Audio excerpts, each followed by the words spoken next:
Hello everyone. Welcome to Mr. Midnight True Crime Stories. I am here to help you today. I know you use this video to fall asleep. So before that, like the video and subscribe to the channel.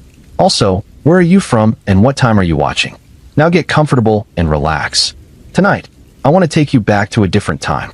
Not so long ago that it feels like ancient history, but long enough that the world was almost unrecognizable from the one we live in now. I want to take you back to the 1970s, to a decade when everything seemed to be changing all at once, when the country was still reeling from upheaval and transformation, when young people were seeking independence and freedom in ways their parents never had. It was a time of possibility, of open roads and new beginnings, but it was also a time when people could simply vanish without a trace. Before we begin, I want you to settle in. Lower the volume if you need to. Let the rain sounds wash over you. I know many of you are lying in bed right now, perhaps in the dark, perhaps with just the glow of your screen keeping you company. That's okay. You're safe here. These stories, while they carry weight, are told with gentleness and respect. They're told to remember, not to frighten. In the 1970s, there was no DNA database that could connect a crime scene in one state to a suspect hundreds of miles away. There were no security cameras recording every moment of every day. No cell phones that could ping locations and reveal where someone had been at any given time. There was no internet, no social media, no digital footprint that people left behind simply by existing in the modern world. If someone disappeared, the trail often went cold almost immediately. Local police departments rarely communicated with each other. There was no centralized missing persons database, no Amber Alerts, no national coordination. Just local investigations, local resources, and families left to wonder. Hitchhiking was still common, especially among young people. It was seen as adventurous, economical, a way to see the country and meet people. Young women thought nothing of sticking out their thumbs on the side of the road, trusting in the kindness of strangers. Parents worried, of course, but this was the culture of the time. Independence was prized. Freedom was everything. Tonight, I'm going to tell you about 5 young women who disappeared during this decade. 5 different states. 5 different years. 5 completely unrelated cases, as far as investigators can tell. There's no confirmed link between them. No serial killer who can be blamed for all of them. No conspiracy that ties them together. They are simply 5 lives that were cut short. 5 families that were left without answers. 5 stories that remain unfinished even now, decades later. These were real people with real lives, with families who loved them and friends who missed them. They had dreams and fears and quirks and habits that made them who they were. They were daughters and sisters and students and workers. They were young women on the cusp of their lives, standing at those transitional moments when everything seems possible, when the future stretches out ahead like an endless highway. And then they were gone. Let's begin in Vermont, in the winter of 1971. When the snow lay heavy on the ground and finals week loomed for the students at Middlebury College. The campus was beautiful in that particular way that New England campuses are beautiful in winter. All white blanketed quads and colonial brick buildings with wreaths on the doors. Students hurried between classes with their collars turned up against the cold, their breath forming clouds in the frigid air. It was the kind of place where you could lose yourself in books and ideas, where intellectual curiosity was encouraged and young minds were shaped. Lynn Schulz was 18 years old that December, a freshman navigating her first semester away from home. She was intelligent and sensitive, the kind of student who took her studies seriously, who thought deeply about the world and her place in it. She had dark hair and a thoughtful expression in her photographs, eyes that seemed to be looking at something just beyond the camera's frame. Her family described her as bright, as someone who felt things intensely, who could be quiet and introspective. Like many college freshmen, she was adjusting to independence, to managing her own time and making her own decisions without the daily structure of home life. It wasn't always easy. College never is, especially that first year when everything is new and uncertain. But she was making her way, finding her footing in this new environment. Finals week was approaching, that stressful period when the semester's work all comes due at once, when library carols fill up and students survive on coffee and determination. It was December 10th, 1971, a Friday, the first day of exams for many students, though Lynn's finals were scheduled for the following week. She should have been studying, preparing, perhaps feeling that mixture of anxiety and anticipation that comes with exams. But something was on her mind. Something that would later seem strange to investigators. A comment that didn't quite make sense in context. She mentioned to someone in her dorm that she had missed the bus to New York City. Just that simple statement, offhand perhaps, or maybe weighted with meaning that only she understood. She had missed the bus to New York City. Why would she be going to New York? Finals were coming. The semester wasn't over. She hadn't mentioned any plans to leave campus. There was no family emergency, no clear reason for a trip to the city. It was just this one comment, this one small detail that would later become significant because it suggested intention, suggested planning, suggested that she had somewhere she wanted to be other than Middlebury. That afternoon, around 2:15, someone saw her near a gas station not far from campus. She was walking, moving with purpose it seemed, but walking where? Toward what? This would be the last confirmed sighting of Lynn Scholes. After 2:15 on December 10th, 1971, she simply vanished. She left everything behind. Her student ID was in her room. Her checkbook, untouched. Her belongings, her clothes, her books, all the material evidence of a life in progress, all remained in her dorm room as if she'd just stepped out for a moment and would be right back. But she never came back. She didn't show up for her exams when they began. Her absence was noted, questioned, and eventually reported. Where was Lynn? Had anyone seen her? The last sighting near the gas station became a fixed point in time, a boundary between before and after, between presence and absence. In those early days, there was confusion about what had happened. Some wondered if she had been struggling with depression, if the pressure of college had become too much, if she had chosen to leave voluntarily. Mental health wasn't discussed as openly then as it is now. The stigma was heavier. The understanding was less.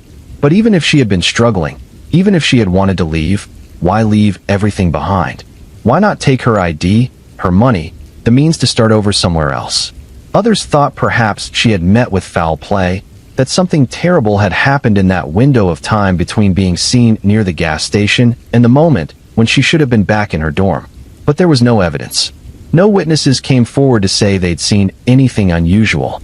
No one reported a struggle, a scream, anything that might indicate violence. The case went cold relatively quickly. Without leads, without evidence, there wasn't much investigators could do. This was 1971. Forensic technology was limited. There were no surveillance cameras to review, no cell phone records to trace. Just a young woman who had walked out into a December afternoon and never returned. Her family never stopped looking. Her parents held on to hope for years, following every lead no matter how slim, checking every possible sighting no matter how unlikely. They aged with the weight of not knowing, with the particular burden that comes from having no closure, no body to bury, no definite answer to the question of what happened. They both passed away in the 1990s, never learning the truth about their daughter's disappearance. Lynn's sister continued the search, becoming the keeper of her memory, the one who wouldn't let the case fade into complete obscurity. Over the decades, the story of Lynn Scholes became one of those local mysteries that older residents remembered, that true crime enthusiasts occasionally discussed, but that never quite broke through to national attention. Until 2015. That year, something extraordinary happened. The case suddenly exploded into the public consciousness in a way it never had before. The Middlebury Police Department held a press conference, and the name they spoke sent shockwaves through the true crime community. Robert Durst. If you know anything about true crime, you know that name. Robert Durst, the millionaire real estate heir from New York, had been the subject of intense scrutiny for years. His wife Kathleen had disappeared in 1982. His friend Susan Berman had been murdered in 2000. His neighbor Morris Black had been killed and dismembered in 2001, though Durst was acquitted of murder in that case. He was a figure who seemed to drift through tragedy, leaving questions in his wake. In 2015, HBO aired a documentary series called The Jinx, which followed Durst and investigated the suspicious deaths and disappearances connected to him. The series was a sensation, particularly its finale, which featured Durst apparently confessing on a hot microphone in a bathroom, muttering to himself words that seemed to be an admission of guilt. But what did Robert Durst have to do with Lynn Scholes? In the 1970s, before his wife disappeared, before the later tragedies that would make him infamous, Robert Durst owned a small health food store in Middlebury, Vermont. It was called All Good Things, and it was located not far from the Middlebury College campus. He lived in the area. He was there. In 2012, police received an anonymous tip suggesting they should look into Durst in connection with Lynn's disappearance. The timing of the tip, coming 4 decades after she vanished, raises questions in itself. Who would wait so long to come forward? What prompted them to reach out after all those years? We don't know. But the tip was enough for police to reopen their investigation, to look again at the evidence, and eventually to publicly announce that they were interested in speaking with Robert Durst about the case. The media went wild. Suddenly, Lynn Schultz's name was everywhere, attached to one of the most notorious figures in American true crime. But here's what's important to understand, what often gets lost in the sensational headlines and the speculation. The police never named Robert Durst as a suspect. They said they wanted to talk to him. They said he was a person of interest. But they never publicly presented evidence linking him to Lynn's disappearance. No forensic evidence. No witness testimony placing them together. No confession. Nothing concrete. The connection was circumstantial. He was in the area. He owned a store. The timing overlapped. That was it. And in the world of criminal investigation, especially in a case this old, circumstantial presence isn't enough to build a case on. It's a starting point for questions, not an ending point for answers. Robert Durst himself never publicly addressed the Lynn Schultz case in any meaningful way. His lawyers denied any involvement. He was never charged. And in 2021, Robert Durst died in prison while serving a sentence for the murder of Susan Berman. Whatever he knew, whatever truth he may or may not have possessed about Lynn Schultz, died with him. So we're left with questions. Did Lynn encounter Robert Durst that December day? Was he involved in her disappearance? Or is this connection simply the result of proximity, of a notorious figure happening to be in the same place at the same time as an unsolved mystery, and our minds naturally trying to create patterns, to find explanations where there may be none? We don't know, and perhaps we never will.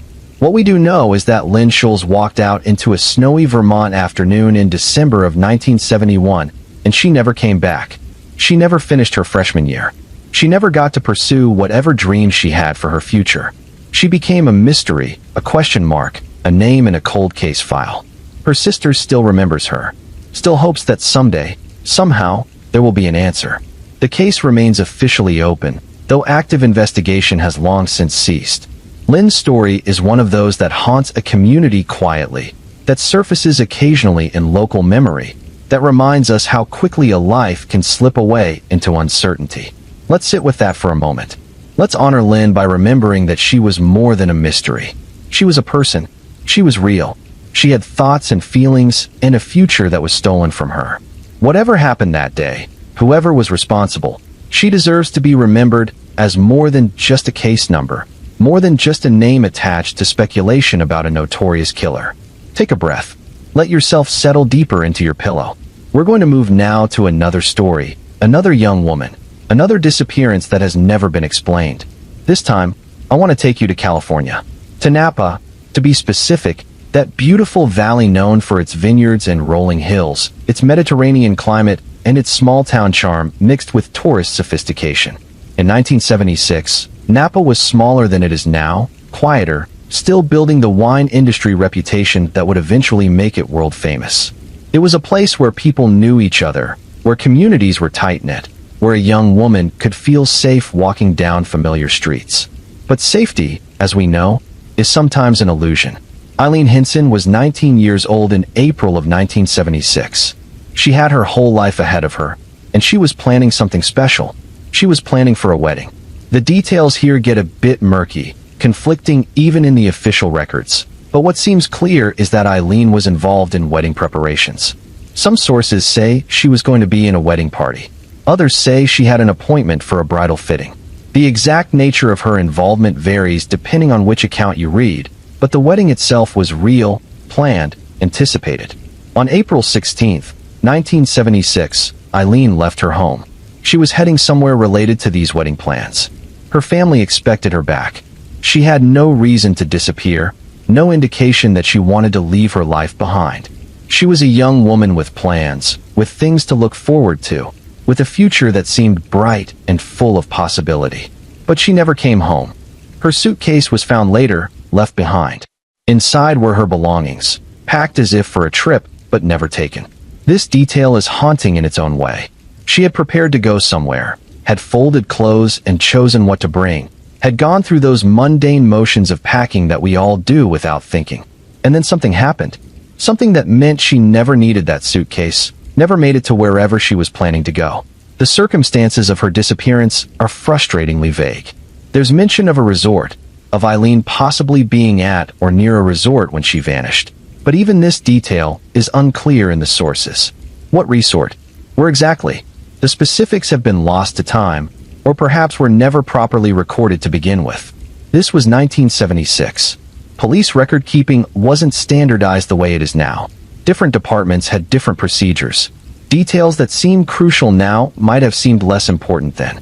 Or perhaps the information exists somewhere in a file box in a basement, in handwritten notes that have never been digitized, in the memories of investigators who have long since retired or passed away. What we know for certain is that Eileen Hinson disappeared on April 16, 1976, in or around Napa, California. She was 19 years old. She never made it to the wedding she was preparing for. She was never seen again. In the immediate aftermath, her disappearance was investigated as a missing person case. Police interviewed people who knew her, tried to reconstruct her movements that day, looked for any evidence of where she might have gone or what might have happened to her. But the trail was cold from the start. No witnesses came forward with useful information. No evidence of foul play was found. No evidence of voluntary disappearance either. Just absence. The case faded from public attention relatively quickly. This was before the era of 24-hour news cycles, before social media could keep a case in the spotlight indefinitely. Local newspapers might run a story or two, but without new developments, without leads to pursue, the coverage dried up. Eileen's family was left to grieve and wonder in private. And then, decades later, something interesting happened.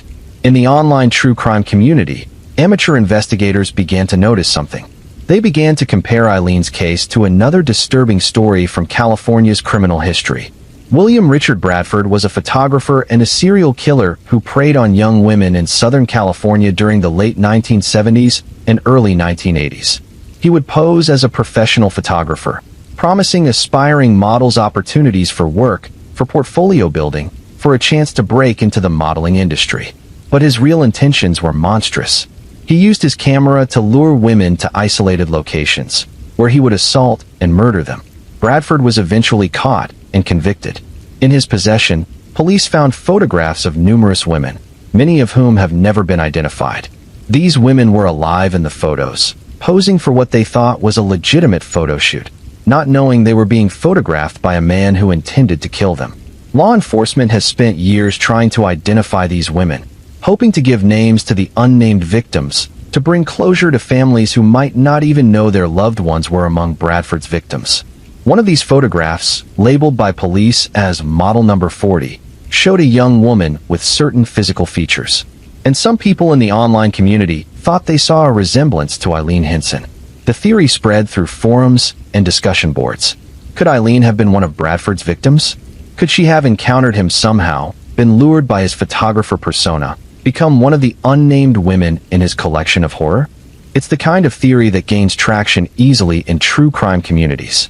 It offers an explanation, a narrative that makes sense of senseless disappearance.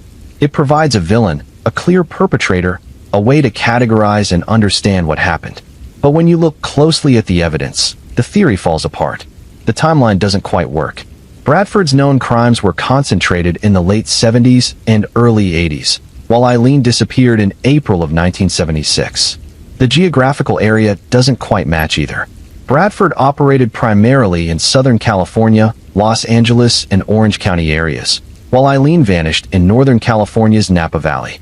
More importantly, when actual facial recognition experts and law enforcement looked at the comparison, they determined that the woman in model number 40's photograph was not Eileen Hinson.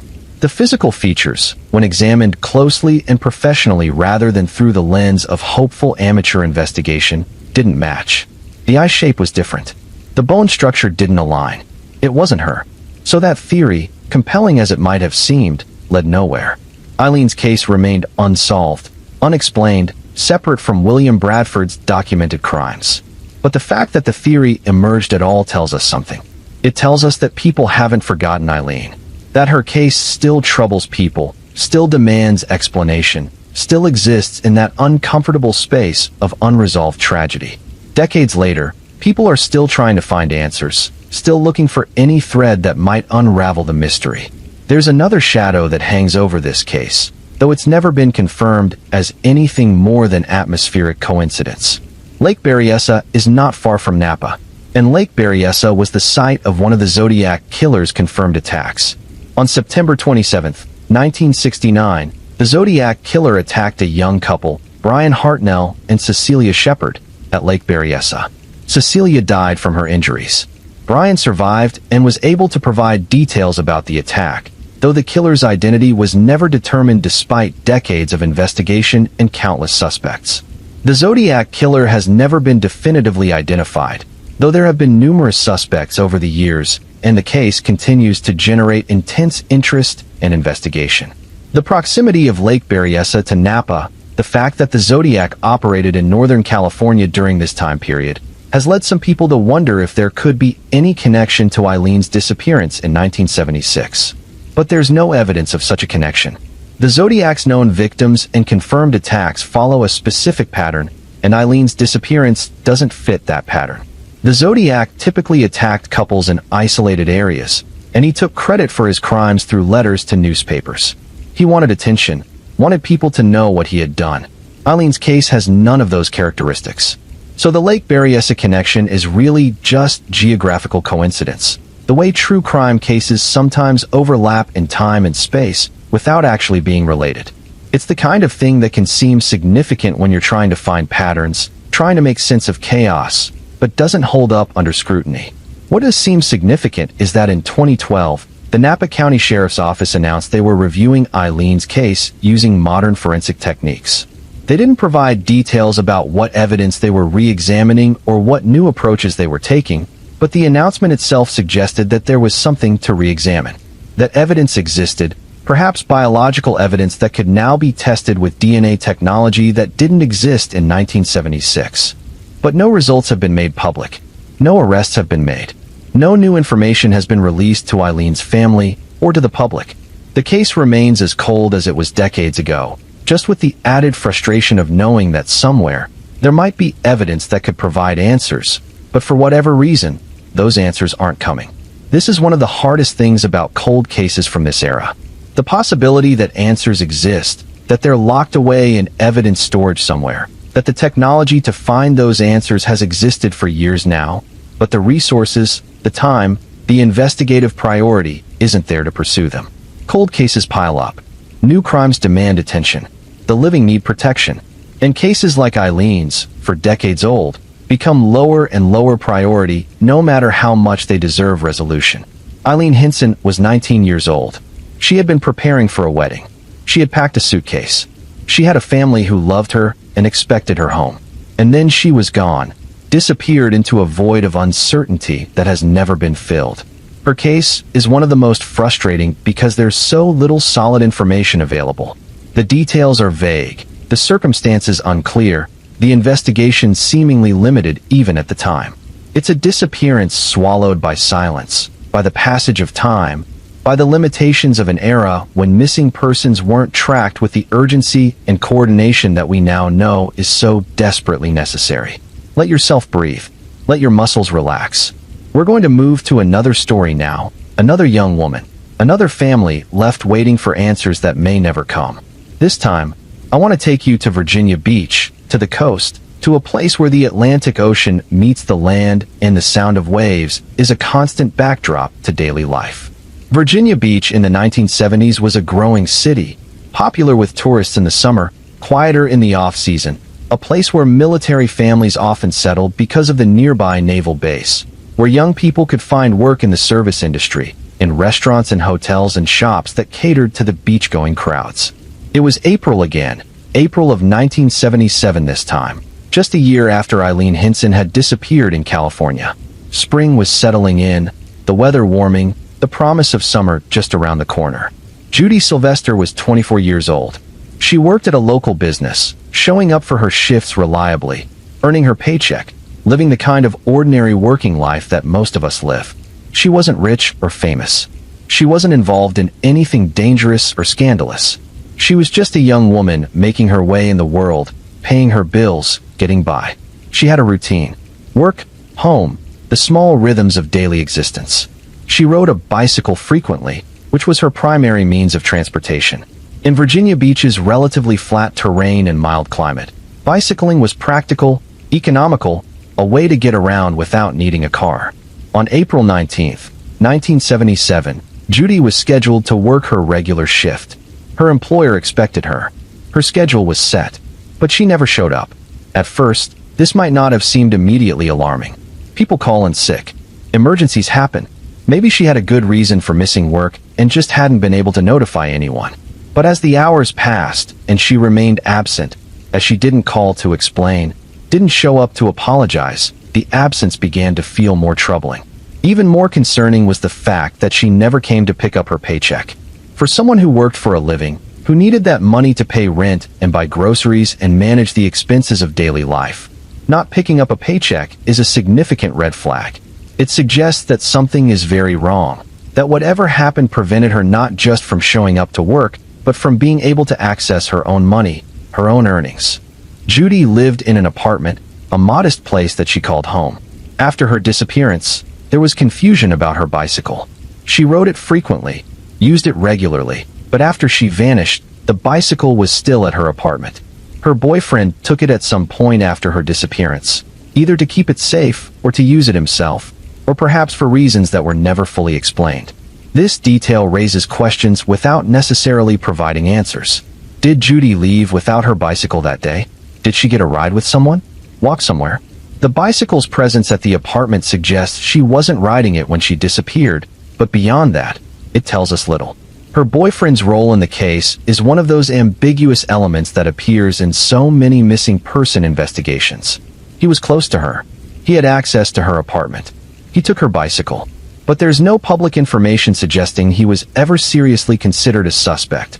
No indication that police found any evidence connecting him to her disappearance. Sometimes the people closest to a missing person are just the people left behind to deal with the aftermath, to make decisions about belongings and property, to try to carry on while waiting for answers. Without more information, without details that were either never released or never uncovered, it's impossible to know what significance, if any, these details hold. What is significant and deeply troubling is something that came to light much later. In the years after Judy's disappearance, a pattern began to emerge in Virginia Beach. A pattern of murdered women. Between 1973 and 1985, at least 11 women were murdered in the Virginia Beach area. The cases seemed to share similarities. The victims were young women. They were killed in ways that suggested a level of violence and predation that pointed toward a possible serial killer operating in the area. Local television station WTKR investigated this pattern and developed a theory. They proposed that a serial killer, never identified, never caught, had been active in Virginia Beach during this time period.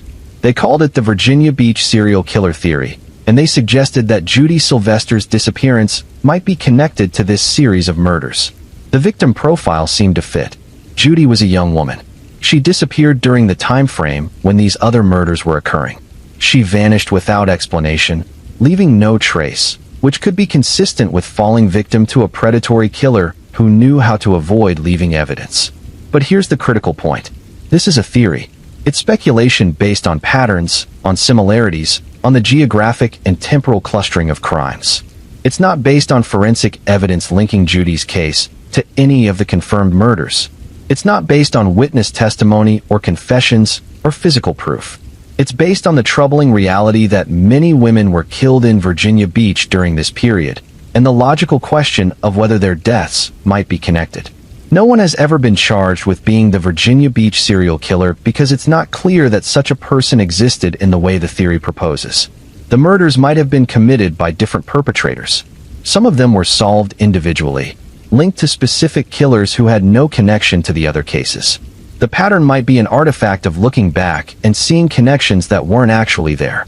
Or the pattern might be real. There might have been a serial killer operating in Virginia Beach, someone who was never caught, never identified, someone who got away with multiple murders, and simply stopped or died or moved away before being apprehended. We don't know. And this uncertainty is perhaps the most frustrating aspect of Judy's case. Not only do we not know what happened to her, we don't even know if the theories about what might have happened have any basis in reality. Judy Sylvester was 24 years old.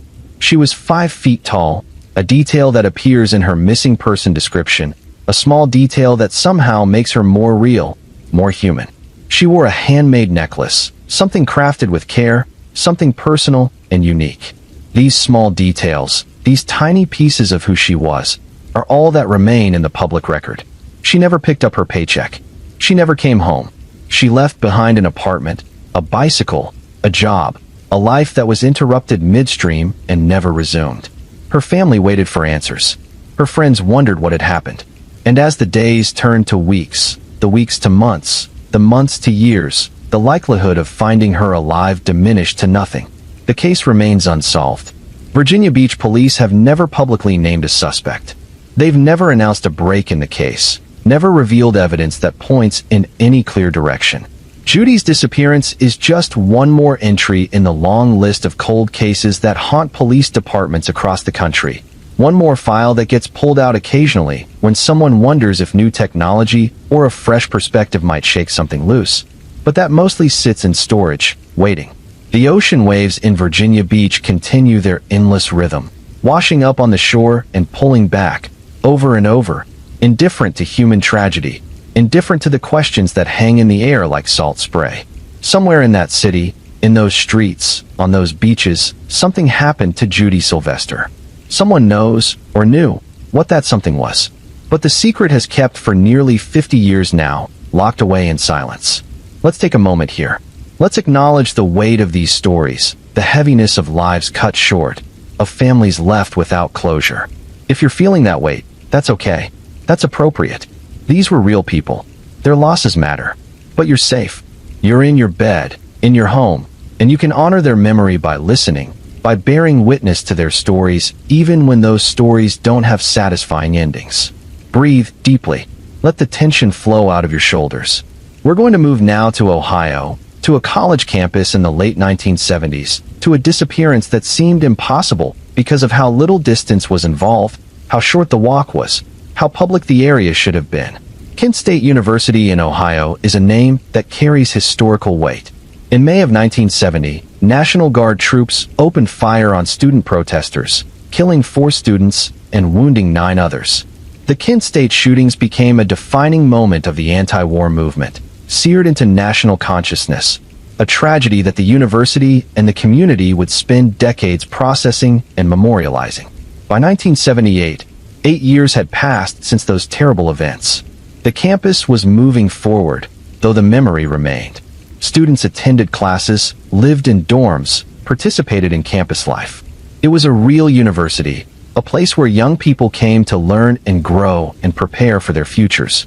Judy Martins was a student at Kent State in November of 1978. She was more than just a student, actually. She was a student advisor, someone who had taken on responsibility for helping other students navigate college life. This role tells us something about her character. She was someone who could be trusted with responsibility, someone organized and reliable, someone who cared about helping others. She was the kind of person who showed up when she said she would, who followed through on commitments, who took her obligations seriously. This matters because when someone like that disappears, when someone dependable and responsible simply vanishes, it creates a particular kind of alarm. It's not in character. It doesn't fit the pattern of their life.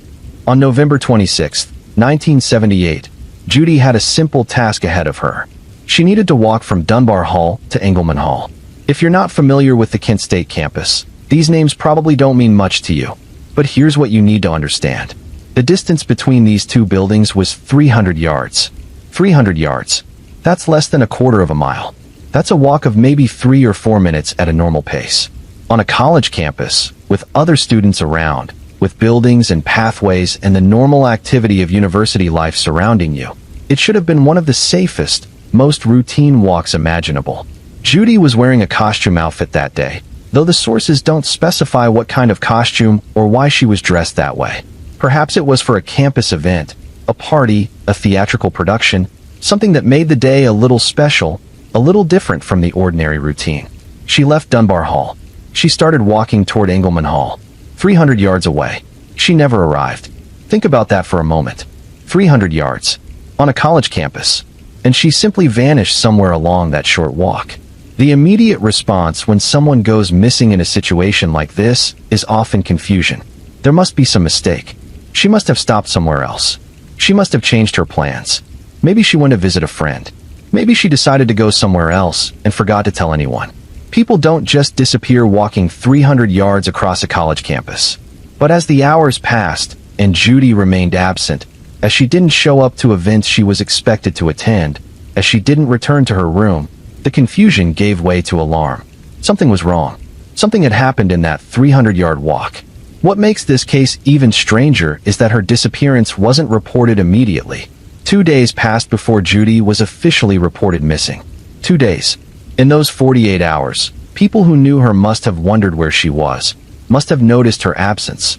But for whatever reason, the formal report to police didn't happen until 2 days had elapsed. Those 2 days matter. They matter enormously. In a missing person case, especially in a potential abduction, the first hours are critical. The trail is freshest. Witnesses' memories are sharpest. Evidence hasn't had time to degrade or be destroyed. Every hour that passes makes it harder to find someone, harder to figure out what happened. By the time police were officially involved, by the time an investigation began, Judy had been missing for 48 hours. The trail was already cold. When police searched her room, they found all her possessions still there. Her belongings were undisturbed, arranged as she had left them, giving no indication that she had packed to leave or planned to go anywhere beyond that simple walk from one building to another. Everything suggested that she had intended to return, that she had expected to be back in her room soon. The search for Judy was massive. Kent State University mobilized resources. Local law enforcement brought in specialized equipment. The National Guard, the same National Guard that had been involved in the tragic shootings 8 years earlier, was called in to help search for Judy. They brought helicopters equipped with infrared technology, able to detect heat signatures from above, hoping to find any sign of her. They searched the campus grounds thoroughly. They searched the Cuyahoga River, which runs near the campus, using boats and divers to look beneath the surface. They searched fields and wooded areas, any place where someone might be hidden or might have wandered. They found nothing. No trace of Judy. No evidence of what had happened to her. No indication of where she had gone or how she had disappeared. The scale of the search demonstrates how seriously authorities took this case. Infrared helicopters aren't cheap to operate. National Guard involvement requires official authorization. River searches require trained divers and safety protocols. This wasn't a perfunctory investigation. They put real resources into finding Judy, and they came up empty. As with any missing person case involving a young woman, attention naturally turned to the people close to her. Judy had a boyfriend, though they had recently broken up. Breakups are common in college. They're painful and emotional, but they're part of the landscape of young adult relationships. Most breakups, even difficult ones, don't lead to violence or disappearance.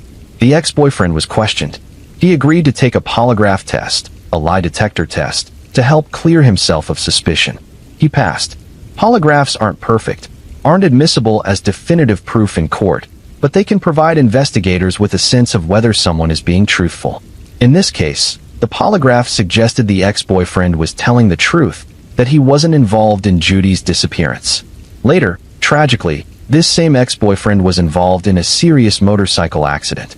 The sources don't provide details about the nature or timing of the accident, but it's mentioned in the context of the investigation, perhaps to explain why he was eventually removed from consideration as a suspect. The accident seems to have been unrelated to Judy's case, just another layer of tragedy in an already tragic story. With the boyfriend cleared, investigators had to look elsewhere. They had to consider other possibilities, other potential suspects. And this is where the case takes a dark turn into speculation and theory.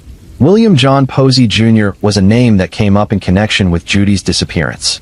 Posey lived in the area, about 10 minutes from the Kent State campus. That proximity alone wouldn't be significant. Lots of people lived near the campus, but Posey wasn't just any resident. He had been linked to other deaths. The specifics of these connections aren't fully detailed in the public sources, but the implication is clear. Posey was someone with a history, someone who had been investigated in connection with other suspicious deaths of young women. When investigators working on cold cases began looking for possible links, for patterns that might connect unsolved crimes, Posey's name surfaced in relation to Judy Martin's disappearance. He lived close enough. The timing worked. His history suggested he might be capable of violence against women. But there was a problem. Actually, several problems. First, being near a crime and being investigated in other cases doesn't constitute evidence of involvement in a specific crime. Second, the connection to Posey seems to have been largely circumstantial, based on proximity and history rather than on concrete evidence, placing him with Judy on the day she disappeared. Third, and perhaps most tellingly, when investigators tried to question Posey about Judy's case, he refused to comment. He was in prison at the time for other crimes, and he simply declined to discuss the case. Now, refusing to talk to police is a right that everyone has. It doesn't imply guilt. People refuse to talk to police for all sorts of reasons. Sometimes on the advice of lawyers. Sometimes because they know that anything they say, even if innocent, can be twisted or misunderstood. Sometimes simply because they don't want to cooperate with law enforcement.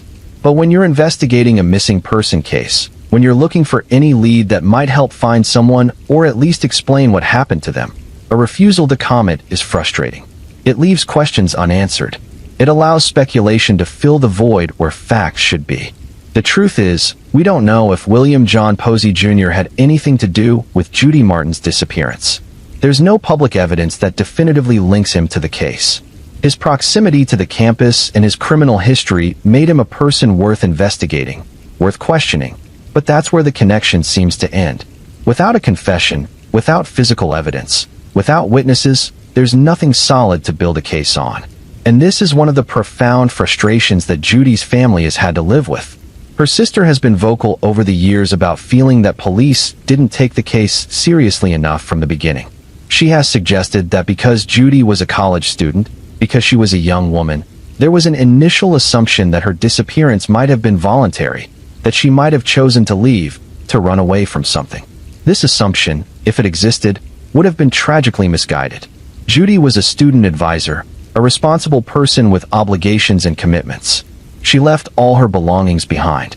She vanished in the middle of a 300-yard walk. Nothing about the circumstances suggested voluntary disappearance. But this pattern of initial dismissal is something that shows up again and again in missing person cases from this era, particularly cases involving young women. There was often an assumption that they had run away, that they were being dramatic, that they would turn up when they were ready.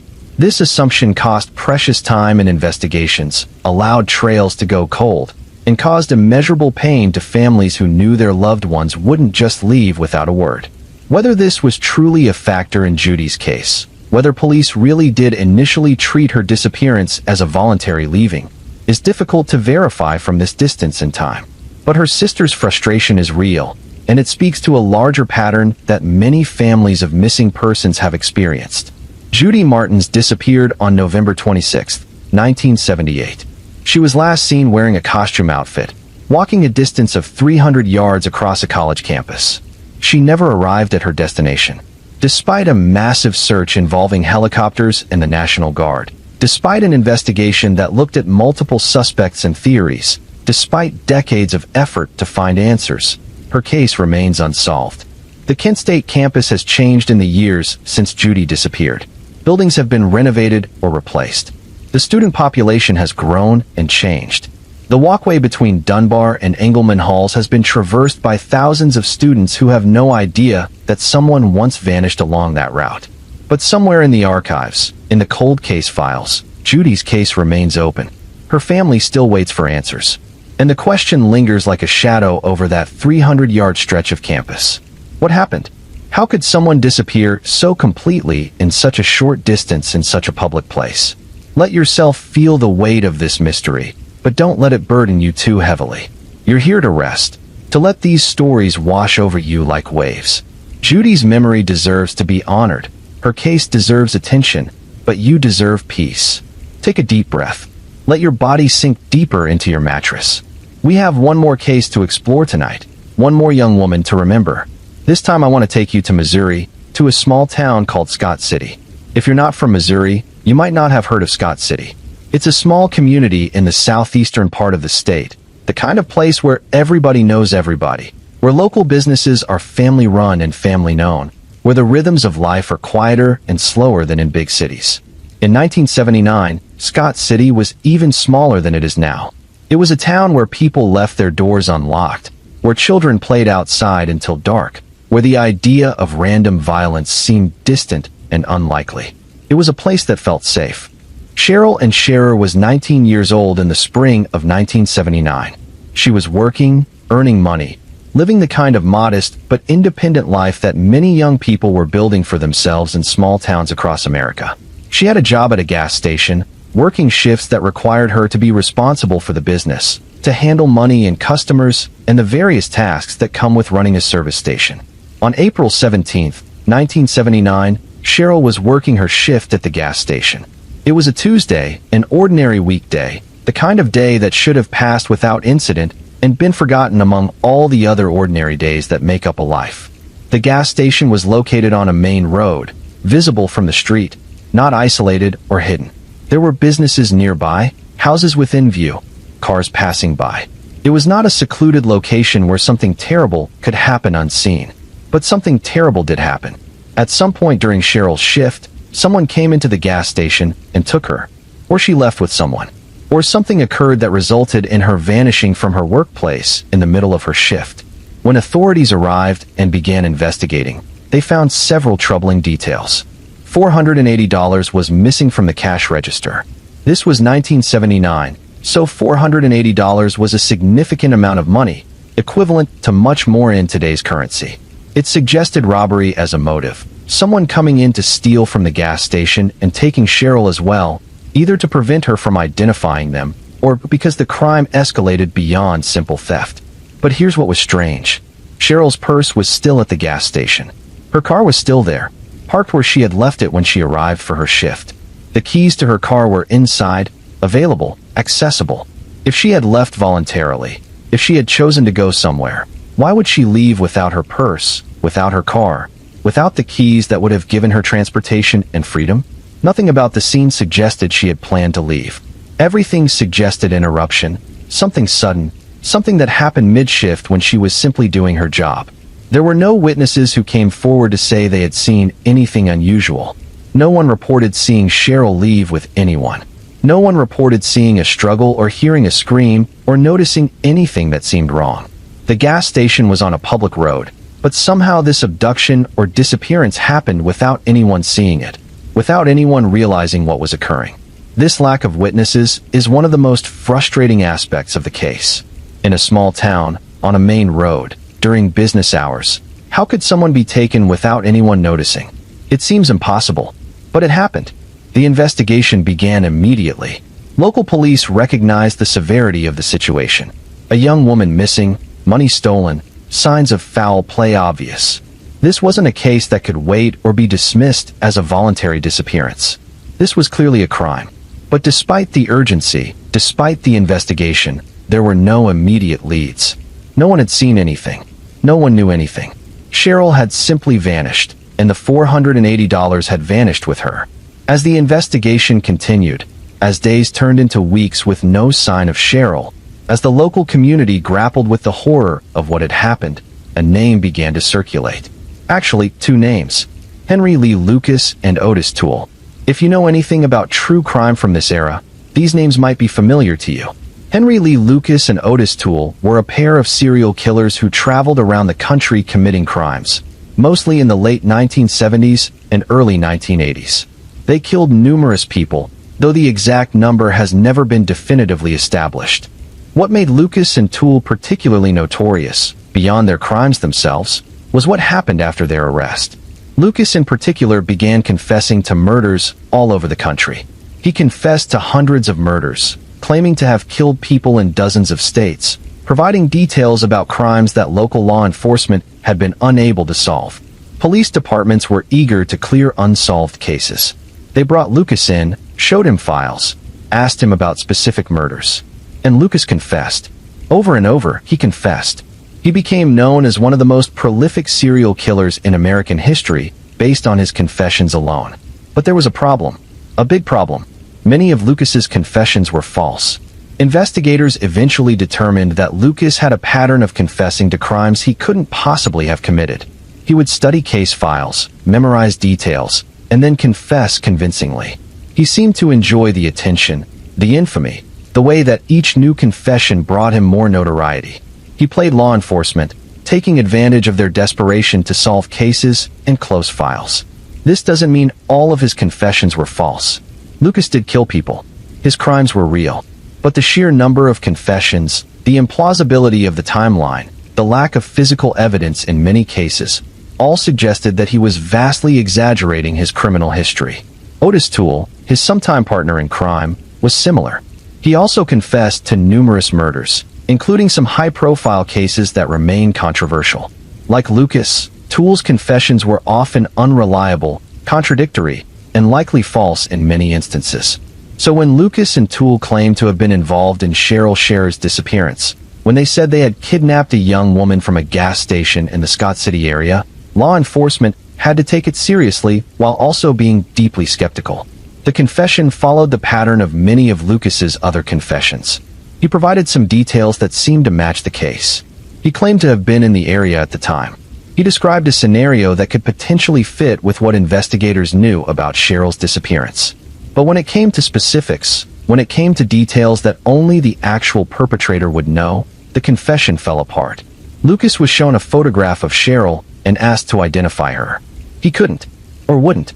He denied recognizing her, which seems strange for someone claiming to have kidnapped her. However, there was one piece of the puzzle that couldn't be easily dismissed. Investigators were able to verify that Lucas and Toole had been in Scott City around the time of Cheryl's disappearance. This wasn't just a claim they made. There was independent evidence placing them in the area. They had been there. They could have encountered Cheryl. This is where the case becomes maddeningly ambiguous. On one hand, you have two known killers who have a history of false confessions, who claimed involvement in a crime but couldn't identify the victim. On the other hand, they were proven to be in the right place at the right time, which means they can't be ruled out entirely. Did Henry Lee Lucas and Otis Toole kidnap and kill Cheryl Scherer? Or did they simply hear about the case, learn enough details to make a plausible confession, and add it to their collection of claimed crimes? We don't know. And frustratingly, we may never know. Lucas died in prison in 2001. Toole died in prison in 1996. Whatever truth they possessed, whatever they actually did or didn't do, went to the grave with them. But they weren't the only suspects investigated in Cheryl's case. Another name came up, another person with a violent criminal history who operated in the region. Timothy Crotcher was a serial killer who murdered numerous women in Missouri and Illinois during the 1970s and early 1980s. Crotcher was eventually caught and convicted for a series of murders. During his interrogation and prosecution, cold case investigators looked at his timeline, his known movements, the pattern of his crimes, to see if he might be connected to other unsolved cases in the area. Cheryl's disappearance was one of the cases they examined. The timing was right. The location fit within Crotcher's area of operation. The victim profile matched the type of women he targeted. But after investigation, Crotcher was ruled out as a suspect in Cheryl's case. The specifics of why he was ruled out haven't been made public, but investigators determined that he was not involved. Maybe he had an alibi for that day. Maybe the details of Cheryl's case didn't match his modus operandi. Maybe there was some piece of evidence that definitively excluded him. Whatever the reason, another potential suspect was eliminated, and the case remained unsolved. So we're left with questions. Was Cheryl killed by Lucas and Toole, two men who confessed, but whose confessions are unreliable? Was she killed by someone else entirely, some unknown perpetrator who took advantage of her being alone at the gas station? Was the $480 the motive, a simple robbery that turned deadly? Or was the money stolen to make it look like robbery when the real motive was something else entirely? The crime scene itself offers few answers. Cheryl's purse was there. Her car was there. The keys were there. The money was gone. She was gone. Beyond those basic facts, there's very little physical evidence to work with, or at least very little that has been made public. In the years since Cheryl disappeared, the community of Scott City has not forgotten her. There have been remembrance ceremonies, annual acknowledgments of the anniversary of her disappearance, efforts to keep her case in the public consciousness. Local media continues to cover her story periodically, particularly on significant anniversaries, reminding people that this case remains unsolved, that Cheryl's family still waits for answers. Her family has never stopped searching, never stopped hoping that somehow, someday, there will be a break in the case. That someone will come forward with information. That some piece of evidence will be re-examined with new technology and yield results. That the silence surrounding Cheryl's disappearance will finally be broken. But 45 years have passed now. 45 years since that April day in 1979 when Cheryl went to work at a gas station in Scott City and never came home. 45 years of waiting, of wondering, of living with the absence of answers. Cheryl was 19 years old. She had her whole life ahead of her. She was working, independent, making her way in the world. And then, in broad daylight, in a public place, she was taken. The violence of that taking, the audacity of it happening during business hours on a main road, speaks to either careful planning or reckless boldness on the part of whoever was responsible. Imagine the gas station now, decades later.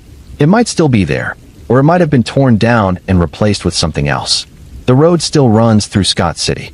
Cars still pass by.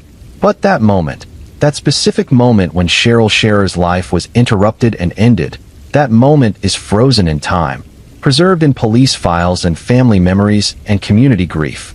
There's something about crimes that happen in small towns that feels particularly violating. In a big city, there's an anonymity, a sense that danger could be anywhere because you don't know everyone around you. But in a small town like Scott City, the illusion of safety is stronger. These are your neighbors. You know them. You see them at the grocery store, at church, at the gas station where you fill up your tank. When someone from your community is taken, when violence intrudes into that small town safety, it shatters something fundamental. It makes people lock doors that were never locked before.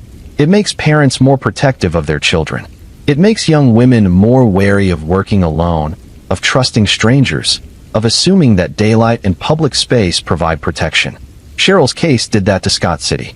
It changed the community in ways both visible and invisible, in the collective memory of trauma, in the ongoing absence of one of their own. Let's pause here and take a breath together. We've traveled through 5 stories now, 5 young women whose lives were cut short or at least interrupted in ways we cannot fully understand. Each story carries its own weight, its own particular sadness, its own unanswered questions. 5 different states: Vermont, California, Virginia, Ohio, Missouri. 5 different years spanning nearly a decade. 1971, 76, 77, 78, 79. 5 young women with different backgrounds, different circumstances, different lives. What connects them is not a killer or a conspiracy or a pattern of evidence. What connects them is the era in which they lived and disappeared. The 1970s were a time of transition in so many ways. The country was changing. Technology was beginning to advance, but hadn't yet reached the point where it could protect people or solve crimes the way it can now. There was no DNA analysis. The technology existed in laboratories, being developed by scientists, but it wasn't being used in criminal investigations yet. It would be years before DNA evidence became a standard tool for law enforcement. There were no surveillance cameras in most places. A few banks had security cameras, some government buildings. But the kind of ubiquitous video surveillance we take for granted now, where every street corner and business and doorbell has a camera recording everything, didn't exist. If something happened outside the view of human witnesses, it happened unseen and unrecorded. There were no cell phones to track locations, to show where someone had been, to provide a last point of contact. If someone left their home without telling anyone where they were going, there was no way to trace their movements electronically. The internet didn't exist for public use.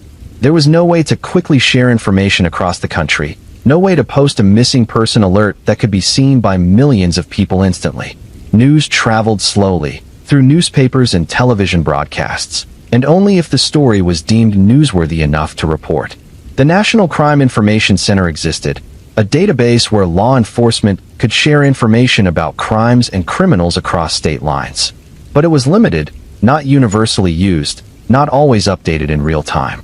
A missing person in one state might not be known about in another state, even if that information could have helped solve the case. This was the world these 5 young women disappeared into. A world where the gaps in technology and communication and forensic capability created spaces where people could simply vanish, where crimes could go unsolved not because investigators didn't care or didn't try, but because the tools to solve them didn't exist yet. But technology and forensic capability aren't the only factors that matter in these cases. There's also the question of how missing persons were treated, how seriously their disappearances were taken, especially when the missing person was a young woman. We've touched on this in some of the individual stories, but it's worth examining more directly. In the 1970s, there was often an assumption that if a young woman disappeared, particularly if she was a teenager or in her early 20s, she had probably run away.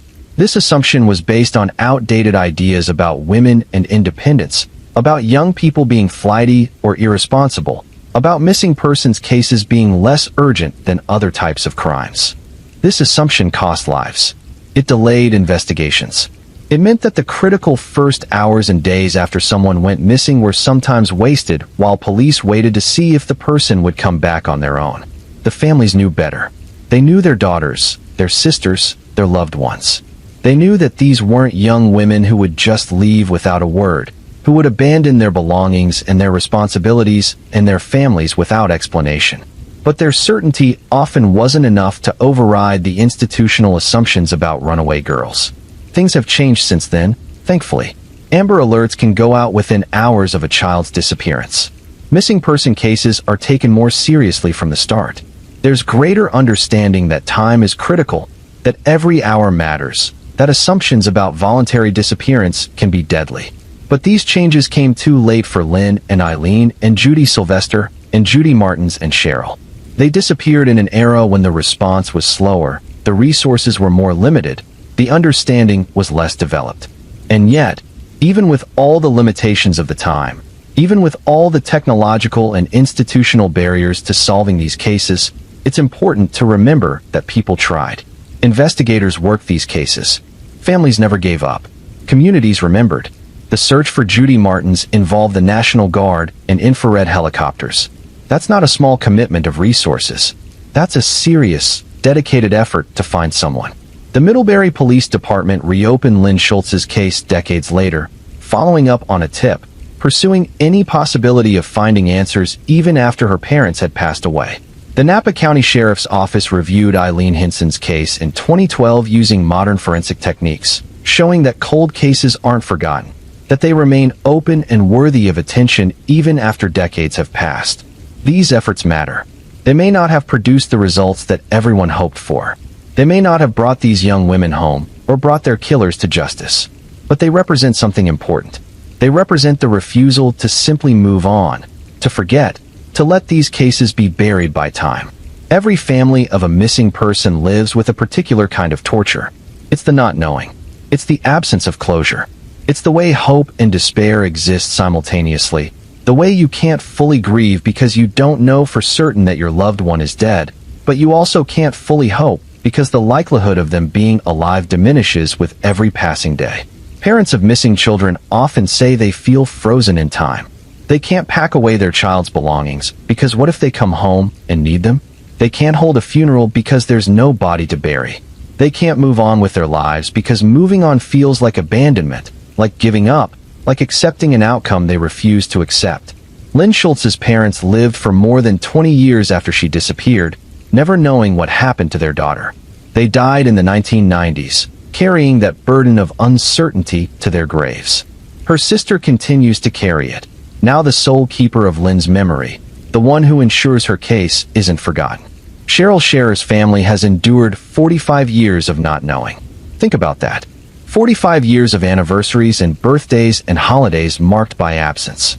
45 years of hoping for a phone call from police saying they've finally found answers. 45 years of living with the knowledge that someone took their daughter, their sister, their loved one, and that person has never been held accountable. This is the hidden cost of unsolved cases. It's not just about justice in the abstract. It's about real people living real lives shaped by loss and uncertainty. It's about the ripple effects that spread out from a single act of violence, affecting families and friends and communities for generations. The 5 young women we've talked about tonight were all at transitional moments in their lives. Lynn was a college freshman, just beginning her higher education, exploring independence for the first time. Eileen was preparing for a wedding, participating in that celebration of new beginnings. Judy Sylvester was 24, working, establishing herself as an adult. Judy Martins was serving as a student advisor, taking on responsibility for helping others. Cheryl was 19, working at a job, earning money, building a life. These are the moments when young people are most vulnerable in some ways. They're stepping out into the world. They're taking risks, making decisions, trusting that the world will meet them with opportunity rather than danger. They're independent, but not yet fully experienced. They're confident, but not yet fully aware of all the ways that confidence can be exploited by those with bad intentions. The independence that young women sought in the 1970s was hard-won.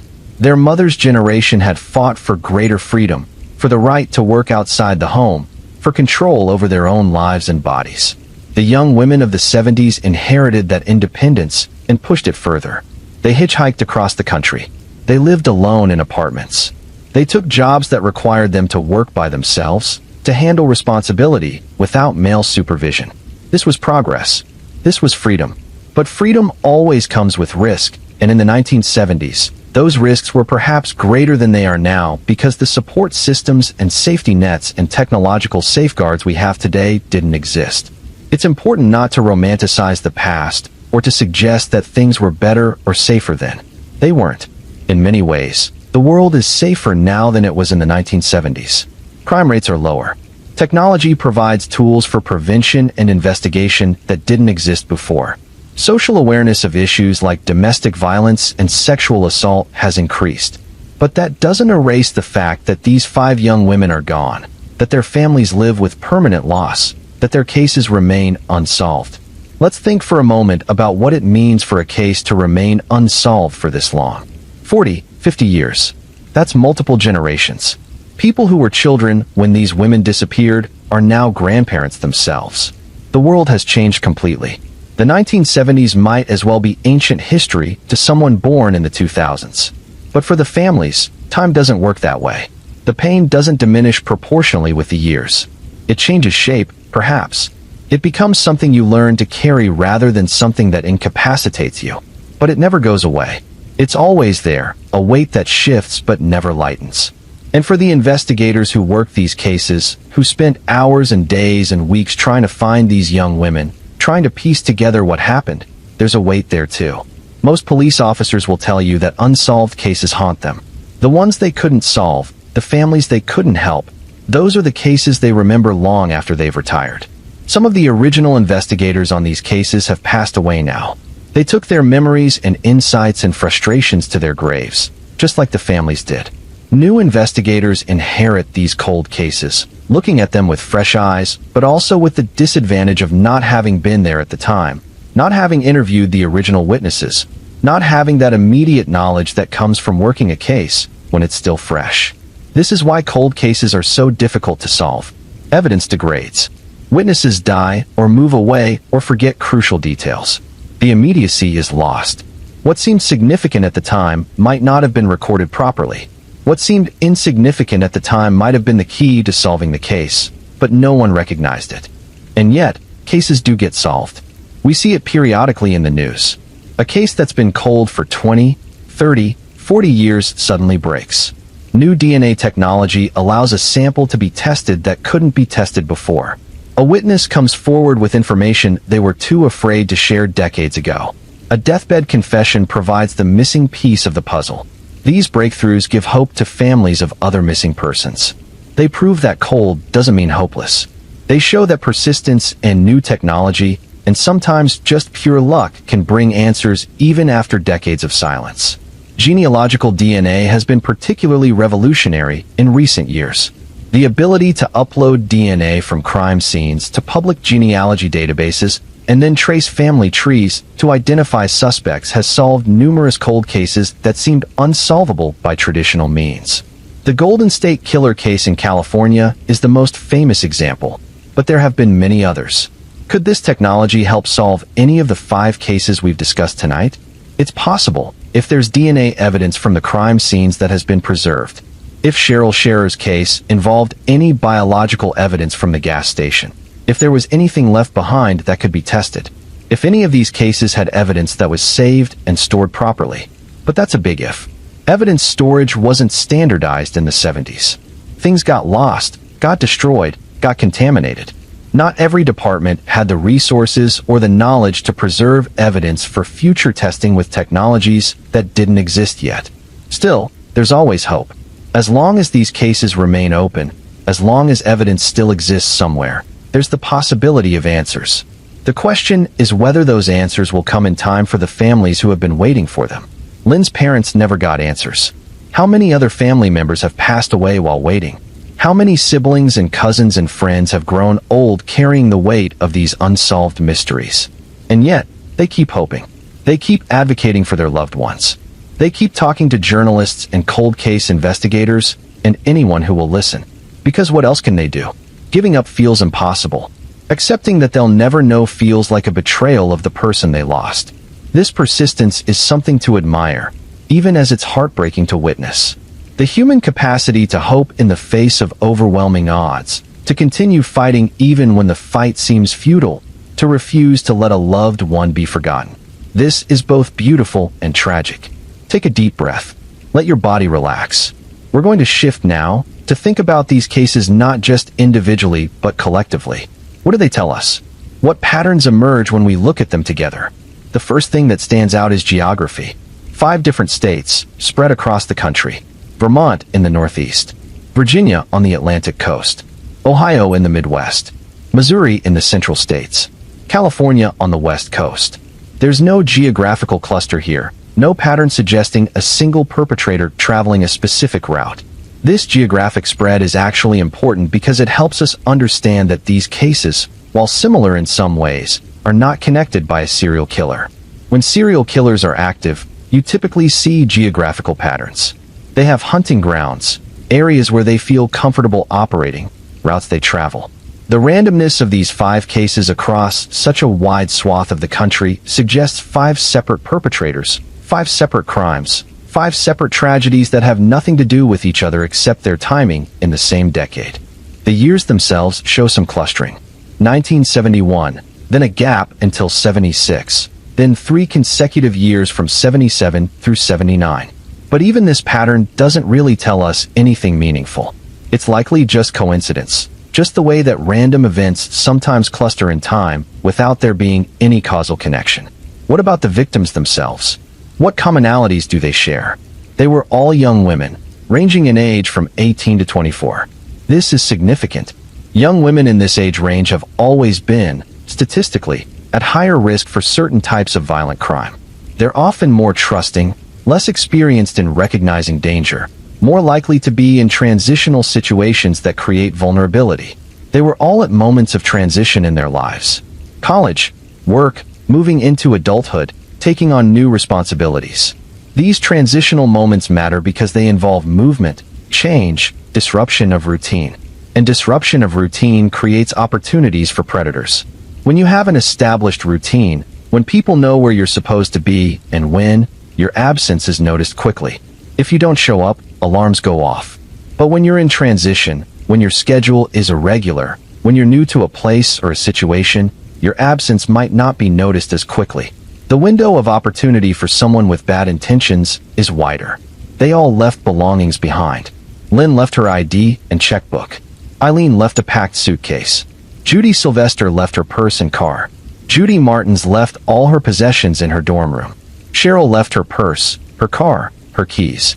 This pattern strongly suggests that none of these women intended to disappear. They weren't running away. They weren't starting new lives elsewhere. They left behind the things people need to function in the world: identification, money, transportation. This is one of the strongest pieces of evidence that these were not voluntary disappearances, but abductions, murders, crimes committed against women who had no intention of leaving their lives behind. They all vanished during daylight hours, or in public spaces, or in situations where they should have been safe. Lynn was seen near a gas station in the afternoon. Eileen disappeared while supposedly on her way to wedding-related events. Judy Sylvester vanished when she should have been at work. Judy Martins disappeared walking 300 yards across a college campus. Cheryl was taken from a gas station in the middle of her shift. None of these are the stereotypical scenarios we often imagine when we think about women being attacked. They weren't walking alone at night in dangerous neighborhoods. They weren't in situations that would make someone say, "Well, what did she expect?" They were doing normal things in normal places at normal times. This matters because it challenges the victim-blaming narratives that too often surround violence against women. There's a tendency to look for what the victim did wrong, what precautions they failed to take, how they put themselves at risk. But these 5 women weren't taking unusual risks. They were living their lives. They were doing what millions of other people do every day without incident. The randomness of their victimization is actually one of the most frightening aspects of these cases. If they had been engaging in risky behavior, if there were clear warning signs they ignored, if they made obvious mistakes, then we could comfort ourselves with the belief that we would be smarter, more careful, safer. But they were just living normal lives. And that means any of us, or anyone we love, could potentially face the same fate through no fault of our own. This is an uncomfortable truth. We want to believe that we have control over our safety, that if we're careful and smart and vigilant, we'll be okay. But sometimes, being in the wrong place at the wrong time is all it takes. Sometimes, random chance puts you in the path of someone dangerous, and nothing you did or didn't do would have changed that outcome. Let's think about the investigations themselves. What do these cases tell us about how missing persons were investigated in the 1970s? In some cases, like Judy Martin's disappearance, the response was substantial. Helicopters, National Guard, river searches. This shows that when authorities recognized a case as serious from the beginning, they were willing to commit significant resources. But the 2-day delay in reporting Judy missing suggests that there wasn't always immediate recognition that someone was in danger. And we've heard from her sister that she believes police initially didn't take the case seriously enough, that there may have been assumptions about voluntary disappearance. In other cases, like Eileen Hinson's, the investigation seems to have been more limited, or at least the details of what was done aren't well documented or publicly available. This could be due to limited resources, competing priorities, or simply the fact that without leads, without evidence, there wasn't much investigators could do with the tools available to them at the time. The question of police response and investigation quality in these cases is complicated. It's easy, from our vantage point in the present, to look back and see mistakes, to wonder why certain things weren't done or weren't done sooner. But we have to remember the context. These were different times. The training was different. The resources were different. The technology was different.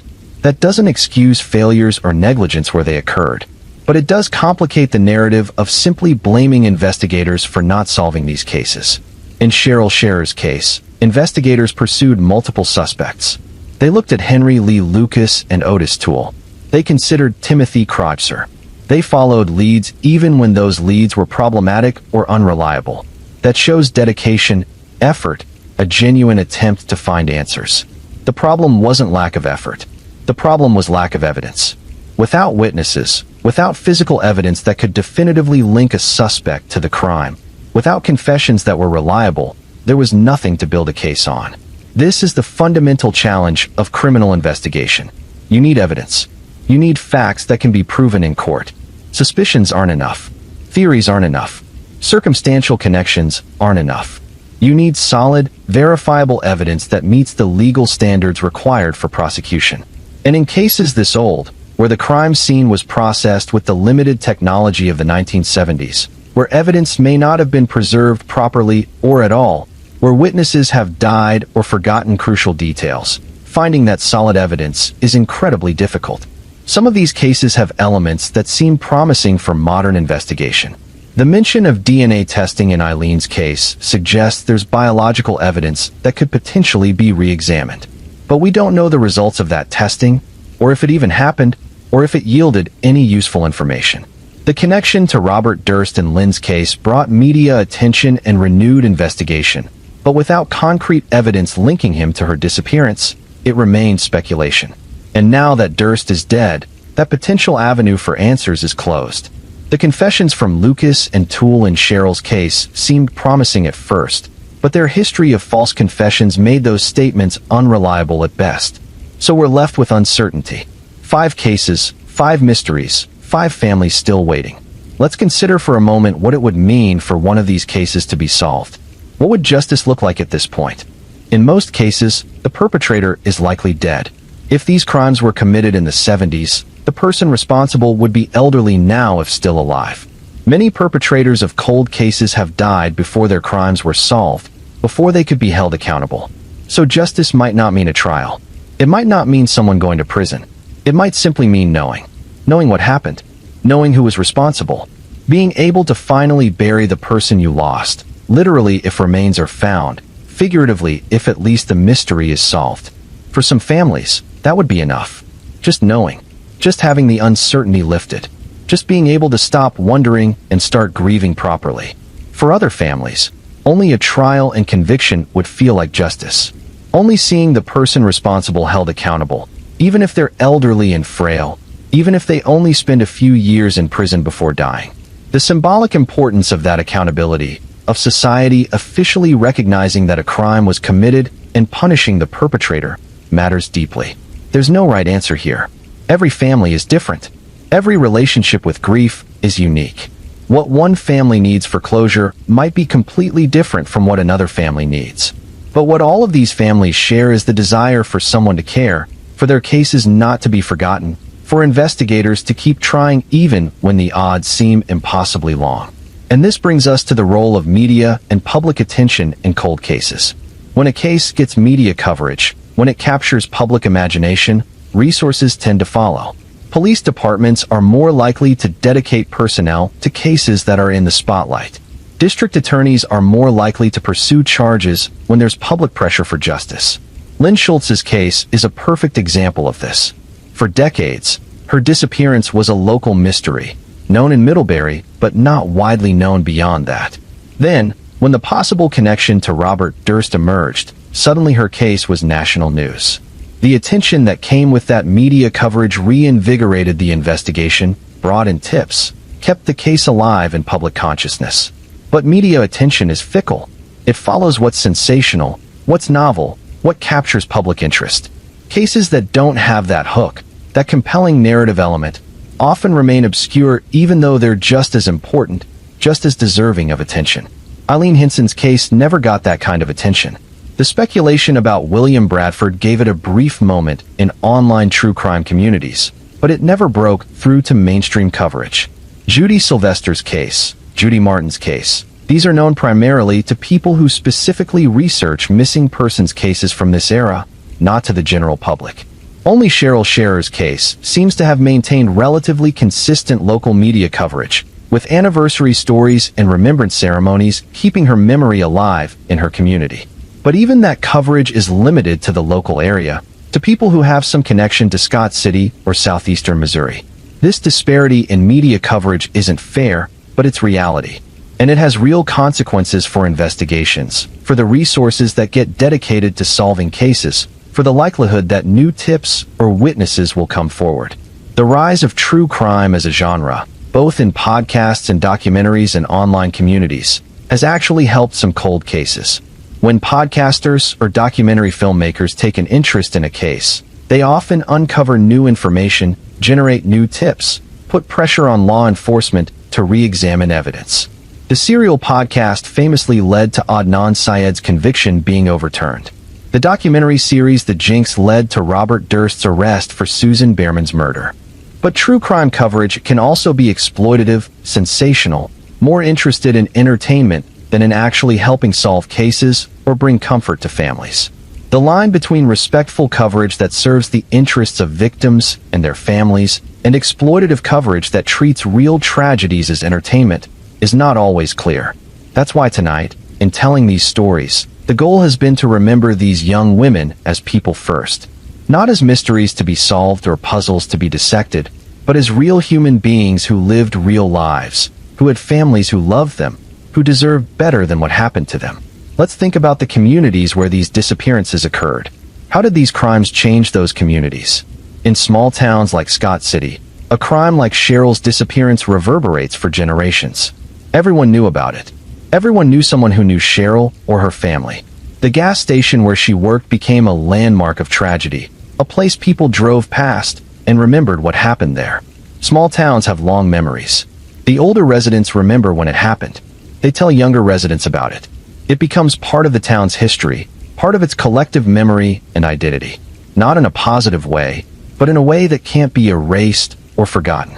On college campuses like Middlebury and Kent State, student populations turn over every 4 years. The students who were there when Lynn disappeared or when Judy Martins vanished have long since graduated, moved on, aged into their 60s and 70s. Current students might not even know about these cases unless they happen to research campus history or take an interest in true crime. But for the faculty and staff who were there at the time, for the townspeople who live near these campuses, the memories remain. The buildings where these young women lived are still there. Students still walk the path that Judy Martins walked between Dunbar and Engelman Halls, almost certainly unaware of the tragedy that occurred there. There's something poignant about that. Life goes on. New students arrive every fall, excited and nervous about starting college, just like Lynn was in 1971. They have no idea that decades ago, another freshman disappeared and was never found. They walk through their daily lives on campuses where tragedy struck, and they don't feel the weight of that history. Is that a good thing or a bad thing? Should there be plaques or memorials, constant reminders of what happened? Or is it okay for life to move forward, for the daily business of education to continue without the shadow of unsolved tragedy hanging over everything? There's no easy answer. Remembering is important.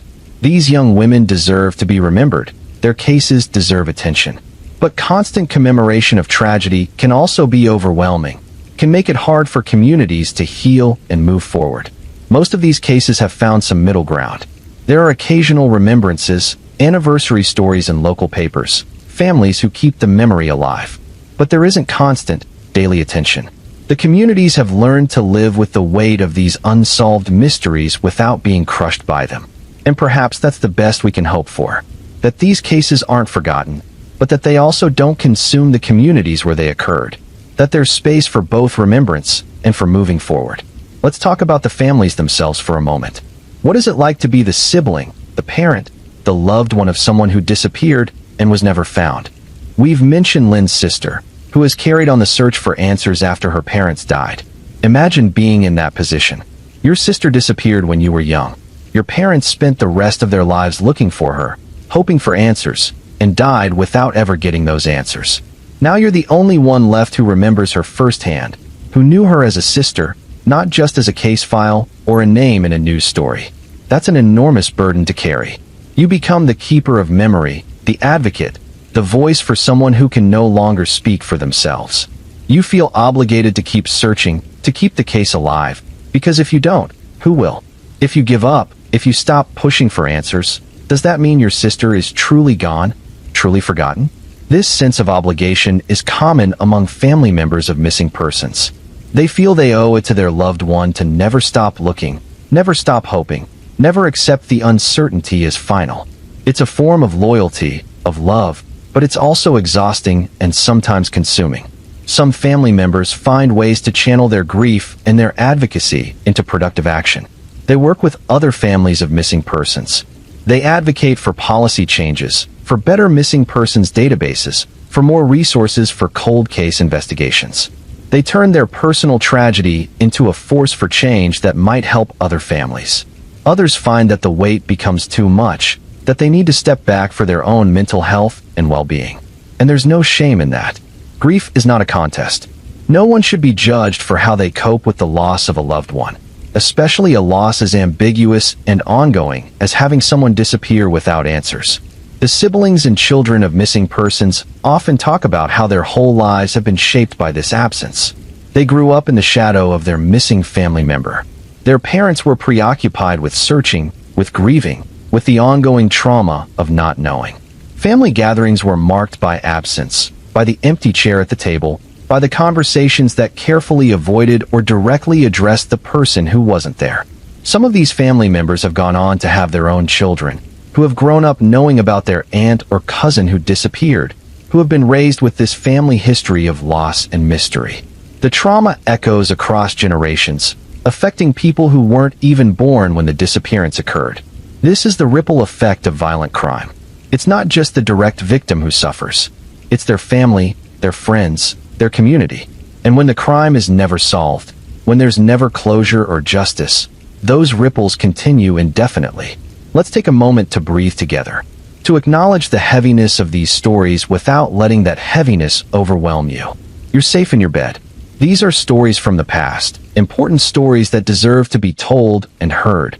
But they're not happening now, not in this moment. You can hold space for these young women and their families while also taking care of yourself. When we think about changes that have occurred since the 1970s, changes that might prevent similar cases today, or at least make them more solvable, what comes to mind? The most obvious is technology. DNA analysis has revolutionized criminal investigation. Surveillance cameras are everywhere. Cell phones track our movements. Digital footprints reveal where we've been, who we've communicated with, what we've searched for online. These technological advances create a world that would be almost unrecognizable to someone from the 1970s. If Lynn Schulz disappeared today, investigators would immediately pull cell phone records to see where she had been, who she had called, when her phone last pinged a tower. They would review surveillance footage from cameras around campus, from the gas station where she was last seen, from nearby businesses and traffic cameras. If Judy Martins disappeared walking 300 yards across campus today, there would almost certainly be video footage of at least part of that walk. Security cameras would have captured her leaving one building, perhaps walking along the pathway, potentially even the moment when something went wrong.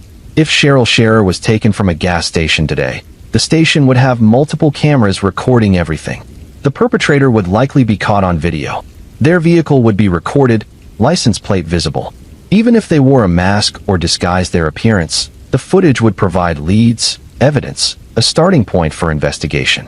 This technological surveillance has drawbacks, certainly. Privacy concerns are real and valid. The idea of being constantly watched and recorded troubles many people, and rightfully so.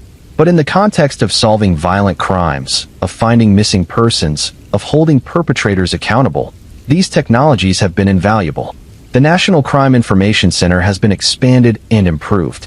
The National Missing and Unidentified Persons System, NAMUS, was created to provide a centralized database where families can report missing persons and law enforcement can share information across jurisdictions. This seems like such an obvious necessity that it's shocking it didn't exist until 2007. Before NAMUS, there was no comprehensive national database. If someone went missing in Vermont and turned up dead in California, those two jurisdictions might never make the connection. Now, there's at least a system in place to try to bridge those gaps, to ensure that information is shared, that patterns are recognized. Amber Alerts have changed the response to missing children and young people. When someone goes missing now, particularly if foul play is suspected, alerts can go out within hours to every cell phone in the area. The public becomes eyes and ears for law enforcement. Millions of people are immediately aware and watching. This kind of immediate, widespread notification simply wasn't possible in the 70s. News traveled through newspapers and television broadcasts, and only if the story was deemed newsworthy enough. A missing college student might get a mention in the local paper, but that's where the information stopped. People in the next town over might never hear about it. Cultural changes matter too. There's greater awareness now of the warning signs of abusive relationships, of predatory behavior, of the tactics that traffickers and abusers use to isolate and control victims. There's more education about personal safety, about trusting your instincts, about the importance of telling people where you're going and when you'll be back. Hitchhiking, once common and accepted, is now widely recognized as dangerous. Young people today are taught not to accept rides from strangers, not to get into cars with people they don't know well. This is both good and limiting. Good because it reduces a significant risk factor. Limiting because it reflects a loss of the kind of open, trusting culture that made hitchhiking possible in the first place. Law enforcement training has improved. There's better understanding of how to investigate missing persons cases, how to recognize the signs that distinguish voluntary disappearance from foul play, how to preserve evidence for future testing with technologies that might not exist yet. The formation of cold case units in many police departments has meant that old cases get revisited periodically, that new techniques are applied to old evidence, that cases don't just sit in storage gathering dust, but are actively worked even decades after they went cold. All of these changes are positive. They represent progress, learning from past failures, building systems and protocols that better protect people and better solve crimes. But we have to be careful not to become complacent, not to assume that because we have better technology and better systems, these kinds of tragedies can't happen anymore. People still go missing. Young women still disappear. Crimes still go unsolved. The tools are better now, but they're not perfect. Surveillance cameras can malfunction or be disabled. Cell phones can be turned off or destroyed. Perpetrators can be careful, can avoid leaving evidence, can exploit the gaps that still exist in our systems. And there are new challenges that didn't exist in the 70s. Human trafficking networks that use sophisticated methods to hide their victims. Online predators who can groom targets from behind screens. The dark web and encrypted communications that make it harder for law enforcement to track criminal activity. So while we should acknowledge and celebrate the progress that's been made, we should also remain vigilant, continue improving our systems, continue working to protect vulnerable people and solve crimes when protection fails. For the families of these 5 young women, all of this progress came too late. Their loved ones disappeared in an era when the tools to find them or to solve their cases didn't exist. And now, even with all our modern technology, the cases remain cold because the critical evidence was never collected or wasn't preserved properly or never existed in a form that modern technology can analyze. This must be particularly galling for these families. To watch as other cold cases get solved through DNA analysis or genealogical research, to see the amazing successes that modern forensic science has achieved, and to know that your case still sits unsolved because of limitations that can't be overcome retroactively. You can't go back in time and install security cameras in 1971. You can't collect evidence that was never collected in the first place. You can't interview witnesses who are now dead. Some opportunities, once missed, can never be recovered. And yet, even knowing this, the families hope. Because sometimes the impossible happens. Sometimes a witness who stayed silent for decades decides to come forward. Sometimes a piece of evidence that seemed insignificant at the time turns out to be the key to everything. Sometimes luck and persistence and new technology align in just the right way to break a case open. It's this hope that keeps families going, that keeps cold case investigators working on cases that seem hopeless, that keeps these stories alive in public memory. The 5 young women we've talked about tonight deserve that hope. They deserve to have their cases worked, their memories honored, their families supported. They deserve justice, even if that justice comes decades late, even if the person responsible is long dead, even if all that's achieved is finally knowing the truth. Lynn Scholes deserves to be remembered as more than a possible Robert Durst victim. She was a person, a student, a daughter, a sister. She had thoughts and dreams and fears that were uniquely hers. She existed beyond the mystery of her disappearance. Eileen Hinson deserves to be remembered as more than a grainy photograph that might or might not match a serial killer's victim. She was preparing for a wedding. She had packed a suitcase. She had plans. She was looking forward to something. Judy Sylvester deserves to be remembered as more than a statistic in a theory about a Virginia Beach serial killer. She was 5 feet tall and wore a handmade necklace. She rode a bicycle. She showed up for work. She was real. Judy Martins deserves to be remembered as more than the girl who disappeared walking 300 yards. She was a student advisor, someone trusted with responsibility, someone who helped others. She had been through a breakup and was moving forward with her life. Cheryl and Scherer deserves to be remembered as more than a gas station disappearance, more than a name in Henry Lee Lucas's questionable confessions.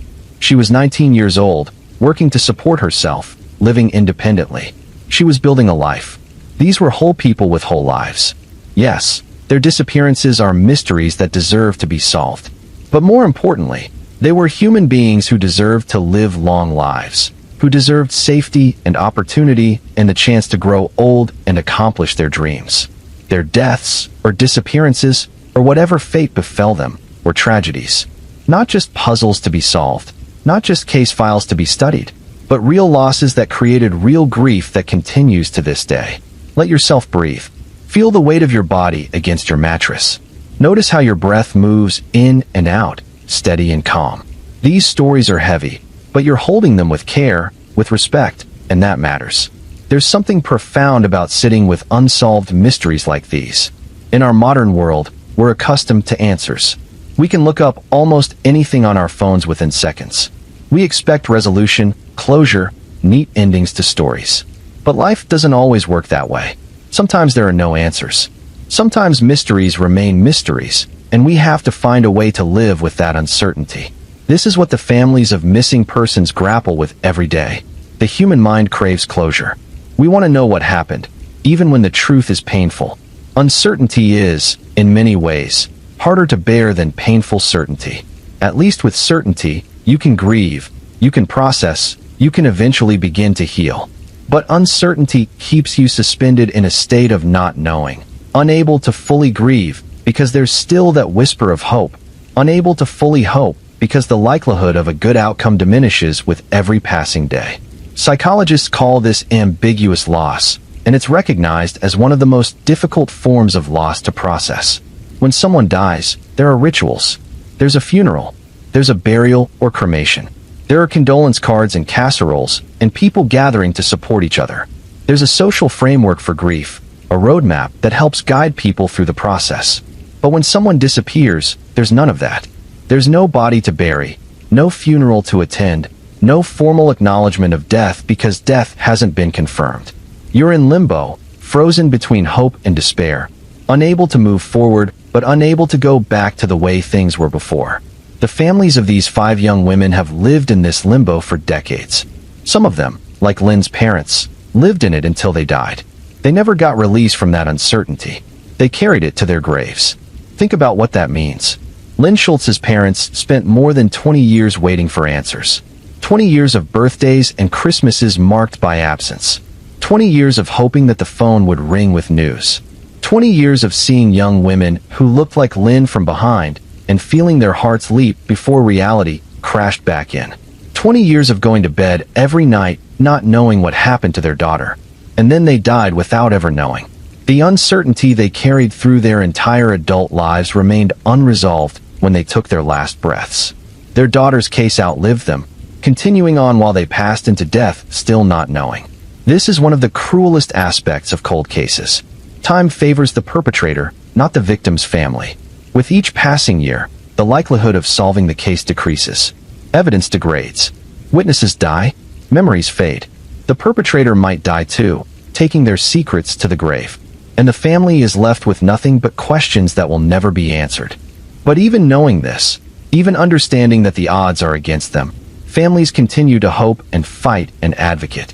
Because what's the alternative? Giving up feels impossible. Accepting that you'll never know feels like abandoning your loved one. So you keep going, keep pushing, keep hoping that somehow, against all odds, there will be a breakthrough. This persistence is admirable, but it's also exhausting. It takes a toll on mental health, on relationships, on the ability to live a normal life.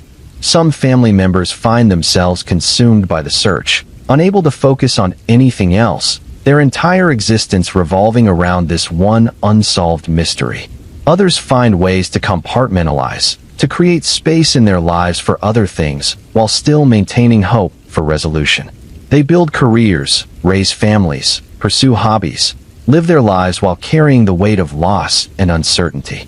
It's a delicate balance, and different people manage it in different ways. There's no right way to grieve someone who's missing. There's no timeline, no expected progression through stages, no point at which you're supposed to be over it. The grief just is, persistent and ongoing, sometimes in the foreground and sometimes in the background, but always present. And society doesn't always understand this kind of grief. People know how to respond to death. They send flowers and cards. They say, "I'm sorry for your loss." They acknowledge the grief and give it space. But when someone is missing, the social response is less clear. Do you offer condolences? Do you maintain hope? Do you bring up the missing person or avoid the subject to spare the family pain? This awkwardness can lead to isolation for families of missing persons. People don't know what to say, so they say nothing. They avoid the family because they don't want to cause pain or because they feel uncomfortable with the ambiguity. And the family ends up dealing with their grief largely alone, without the community support that would be offered if there had been a confirmed death. Some families have found community with other families of missing persons. Support groups exist, both in person and online, where people who understand this particular kind of grief can connect and support each other. These connections can be lifelines, providing validation and understanding that's hard to find elsewhere. But even within these communities, each case is unique. Each family's experience is their own.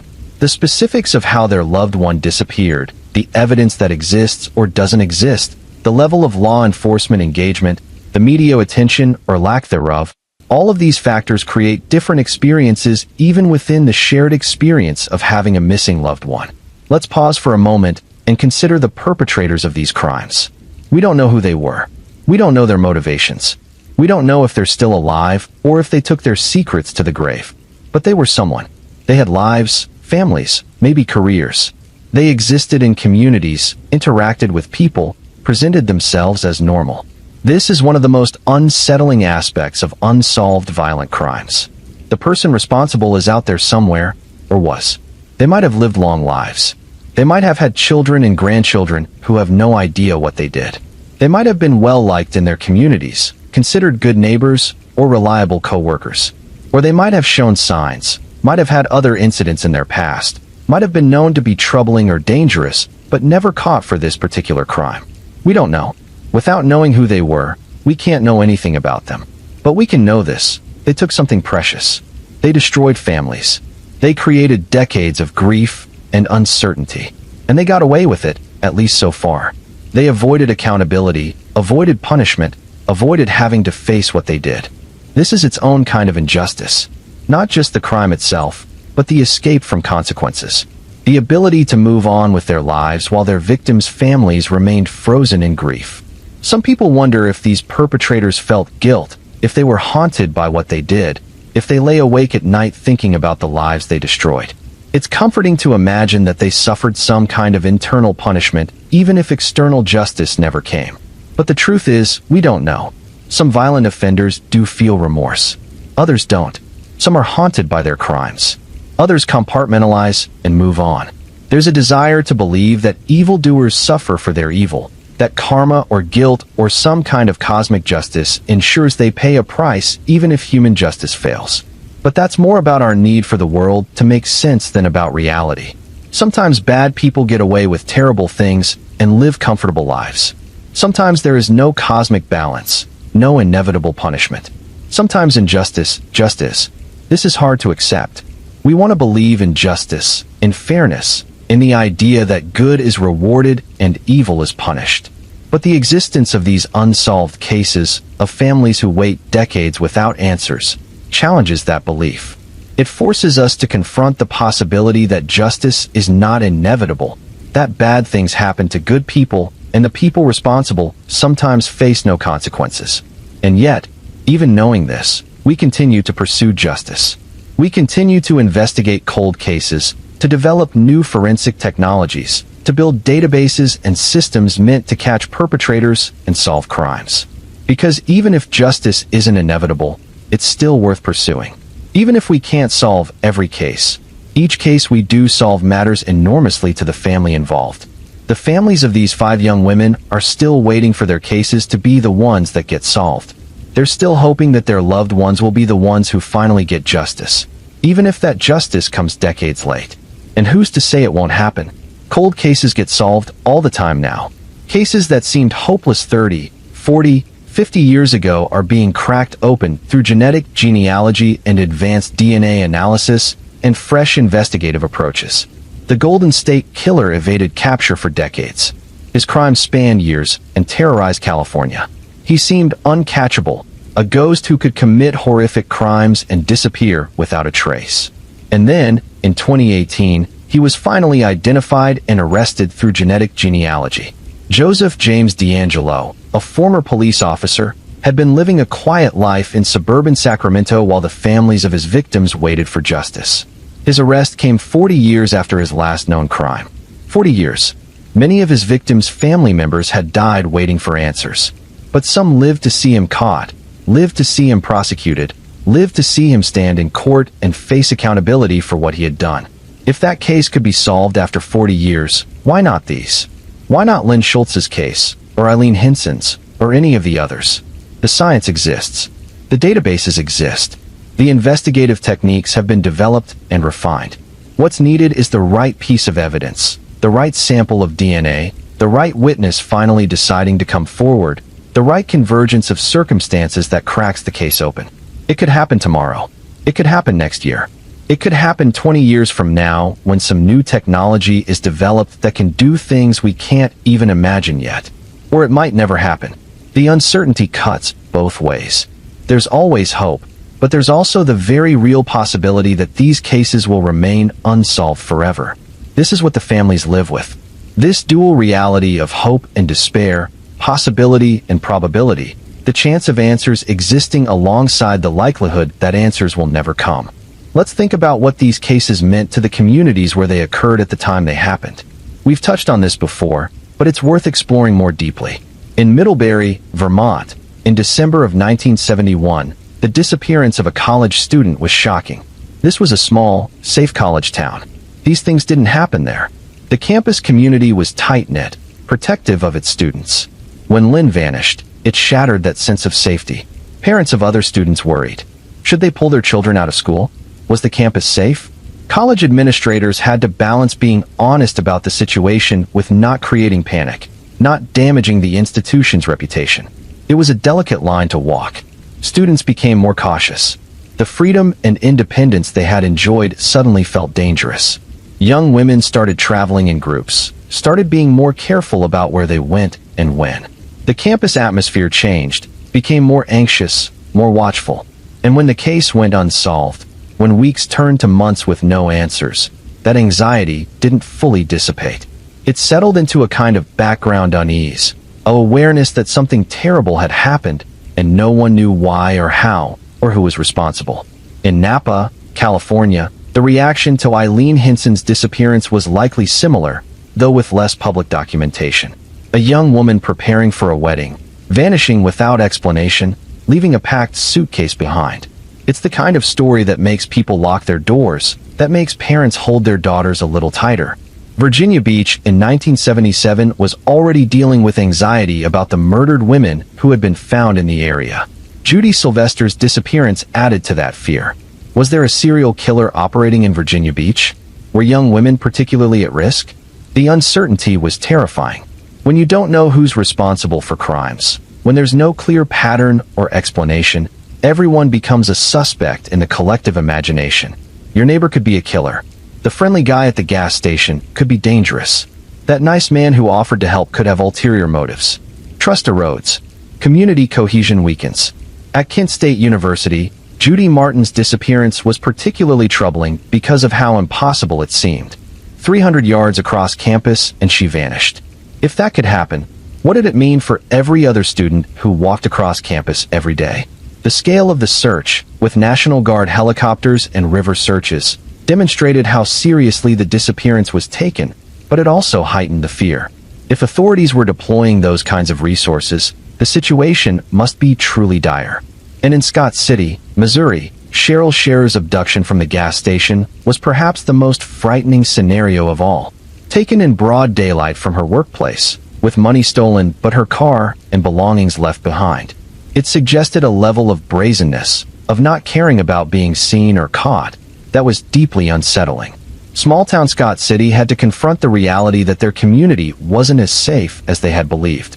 Someone among them, or passing through their town, was capable of this violence. And no one knew who. These community impacts matter. They're part of the ripple effect of violent crime, the way fear and anxiety spread outward from the central tragedy, affecting people who didn't know the victim personally, but feel the collective threat. And these impacts can last for generations. Even now, decades later, these crimes are part of the history of these communities. They're stories that get told, warnings that get passed down, reminders that terrible things can happen anywhere. There's a certain kind of loss of innocence that occurs when violent crime touches a community that thought itself safe. The world becomes a little darker, a little more dangerous. Trust becomes harder to give, and that change is permanent in some ways. Even if the perpetrator is eventually caught, even if justice is served, the community can never quite return to that earlier innocence. This is particularly true for the young people who were the same age as these victims when they disappeared. The college students at Middlebury who were freshmen like Lynn, who saw themselves in her, who understood that what happened to her could have happened to any of them. The young women in Virginia Beach who worked service jobs like Judy Sylvester, who realized their own vulnerability. The Kent State students who walked across campus every day, now hyper-aware that Judy Martins had disappeared doing the same thing. For these peers, the disappearances were personal in a way they weren't for older community members. These weren't abstract victims. These were people who could have been friends, classmates, co-workers, people whose lives looked like their own lives. Some of these peers became advocates for missing persons, for better safety measures on campuses, for more resources for investigations. They channeled their fear and grief into action, trying to create change that might prevent similar tragedies. Others withdrew, became more cautious, limited their lives out of fear. They stopped hitchhiking, stopped going places alone, stopped trusting as easily.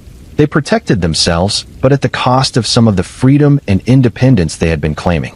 And still others tried to move on, tried not to let fear control their lives, tried to maintain the belief that they could be safe if they were just careful enough. This response too had costs, the constant low-level anxiety of trying to be vigilant while also trying to live normally. There's no perfect response to this kind of community trauma. Everyone copes differently. Everyone finds their own way to integrate the knowledge that terrible things can happen, that safety is not guaranteed, that people they know can suddenly disappear. Let your shoulders drop. Let your jaw unclench. We're going to shift our focus now to think about what we owe to these 5 young women and others like them whose cases remain unsolved.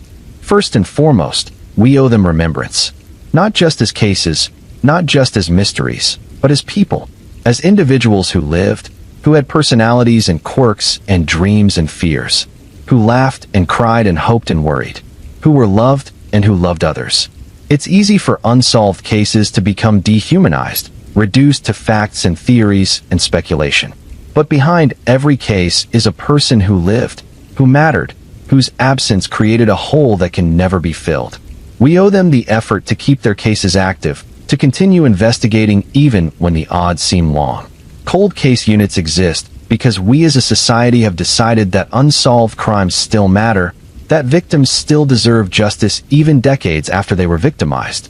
This is good and right, and it should continue. We owe them honesty in how we discuss their cases. Not wild speculation, not unfounded accusations, not sensational theories that prioritize entertainment over truth, but honest, careful examination of facts, respectful consideration of possibilities, acknowledgement when we simply don't know. We owe their families support and compassion. The families of missing persons often feel forgotten, feel that the world has moved on while they remain stuck in their grief. Recognition of their ongoing pain, willingness to listen to their stories, respect for their experience, these things matter. We owe ourselves the awareness that these cases represent, the understanding that violent crime happens, that people we love can be taken from us suddenly and without warning, that justice is not inevitable. This awareness shouldn't paralyze us with fear, but it should make us vigilant, make us take reasonable precautions, make us value the safety and security we have. And perhaps most importantly, we owe it to these victims and their families to continue working toward a society where such tragedies are less likely, where the systems to prevent violence and solve crimes when prevention fails are as robust as possible. This means supporting law enforcement in their efforts while also holding them accountable when they fail. It means funding forensic laboratories and cold case units. It means maintaining and improving databases like NAMAS. It means teaching young people about safety without teaching them to live in fear. It means creating a culture where violence against women is not tolerated, where the early warning signs of dangerous behavior are recognized and addressed, where victims and potential victims are believed and supported. These are big, systemic changes that require sustained effort from many people over long periods of time. But they matter. Each improvement in our systems, each case that gets solved that wouldn't have been solved before, each person who is kept safe because of better prevention or intervention, these represent progress. The 5 young women whose stories we've explored tonight didn't get the benefit of our improved systems. They disappeared in an era when the tools and knowledge we have now didn't exist. But their cases, their memories, their families' ongoing advocacy, these have contributed to the changes that have been made. Every time a family speaks out about their missing loved one, they raise awareness. Every time media covers a cold case, It reminds the public and law enforcement that these cases matter. Every time someone advocates for better resources or better policies, they create the possibility of change that might help the next family. This is cold comfort for families who are still waiting for their own answers, still hoping for their own justice. No amount of systemic improvement brings back the person they lost or solves the mystery that haunts them. But it does give meaning to their suffering, makes their advocacy matter beyond their individual case. Lynn Schultz's sister, continuing to speak about Lynn's case even after her parents died, helps keep missing persons issues in public consciousness. Cheryl Scherer's family, participating in remembrance ceremonies year after year, ensures that her case isn't forgotten, that investigators are reminded periodically that this unsolved crime still matters. These acts of remembrance and advocacy require enormous strength and courage. It would be understandable for families to retreat into private grief, to stop engaging with media and law enforcement, to try to protect themselves from the ongoing pain of having their loved one's disappearance be a subject of public discussion. But many families choose to stay engaged, to keep fighting, to keep their loved ones' names and faces and stories in the public eye. They do this partly for themselves, because it gives them a sense of agency, a way to actively work toward the answers they need. But they also do it for others, hoping that their advocacy might prevent another family from experiencing the same nightmare. There's a particular generosity in this, a willingness to use personal tragedy to try to help strangers, to work toward preventing future victims even while still dealing with the aftermath of past victimization. Think about the strength that requires to be in active, ongoing grief while also trying to create systemic change. To tell your story over and over to journalists and investigators and advocates, reliving the trauma each time, in hopes that this retelling might lead to a breakthrough or might help someone else. Not everyone has this strength, and that's okay. There's no obligation for victims' families to become advocates or public figures. Grief is personal, and everyone has the right to process it in whatever way works for them, whether that's public advocacy or private mourning or something in between. But for those families who do choose to engage publicly, who do choose to keep fighting and advocating and remembering, we owe them our attention and respect. When they speak, we should listen. When they ask for help, we should provide it if we can. When they advocate for change, we should support them. These families have lived through something most of us can barely imagine. They have expertise born of experience, knowledge about what works and what doesn't in missing persons investigations, insights into how systems fail and how they could be improved. Their voices should be central to discussions about missing persons policy and practice. Let yourself settle deeper into rest. Feel your breathing slow and deepen. We're moving through these stories together, honoring these lives, holding space for the grief and the mystery without letting it overwhelm us. In thinking about these 5 cases collectively, about what they represent and what they teach us, one theme that emerges is the importance of taking missing persons cases seriously from the very beginning. We've seen hints in several of these cases that initial responses may have been delayed or dismissive. The 2-day delay in reporting Judy Martin's missing. The suggestions from Judy Martin's sister that police initially didn't take the case seriously. The general cultural assumption in the 70s that young women who disappeared had probably run away. These delays and dismissals cost precious time. In the critical first hours after someone goes missing, evidence is fresh, memories are sharp, the trail is warmest. Every hour that passes makes the case harder to solve. Every delay in mobilizing resources reduces the chances of a positive outcome. We've learned this lesson as a society. We know now that the first hours matter enormously. We know that assumptions about voluntary disappearance can be deadly. We know that taking reports seriously and acting quickly saves lives. But this knowledge came at a cost. It came from cases like these, from tragedies that might have had different outcomes if the response had been different, if resources had been mobilized faster, if the cases had been taken seriously from the start. This is how progress often works, unfortunately. We learn from failures. We identify what went wrong and work to ensure it doesn't happen the same way again. But that doesn't undo the original tragedy. It doesn't bring back the people who were lost while we were still learning. Another theme that emerges is the danger of isolated investigations. 5 different cases in 5 different states, investigated by 5 different police departments with no coordination or communication between them. At the time, This was normal. This was how law enforcement operated. Local crimes were investigated locally. But what if there had been connections between these cases that could have been identified if information had been shared? What if witness descriptions from one case could have provided leads in another? What if a suspect investigated in one jurisdiction had connections to another jurisdiction? We'll never know, because the information wasn't shared. Each investigation proceeded in isolation, using only local resources and local knowledge. Today, things are better in this regard. Federal databases exist. Multi-jurisdictional task forces can be formed when patterns suggest connected crimes. But we're still not perfect. Information sharing still isn't as seamless as it should be. Jurisdictional boundaries still create barriers. Resources still vary wildly from one department to another. There's more work to be done, more systems to build and improve, more training to provide, more resources to allocate. The work of creating a justice system that truly serves victims and their families is ongoing. But we can see the progress that has been made. We can see how much better equipped we are now to prevent these tragedies and to solve them when prevention fails. And we can commit to continuing that progress, to not becoming complacent, to always working toward better protection and better justice. For Lynn and Eileen, and both Judas and Cheryl, this progress came too late. But their cases, their stories, the advocacy of their families have contributed to that progress. Their losses were not meaningless, even though they were tragic. Something has been learned. Change has been made.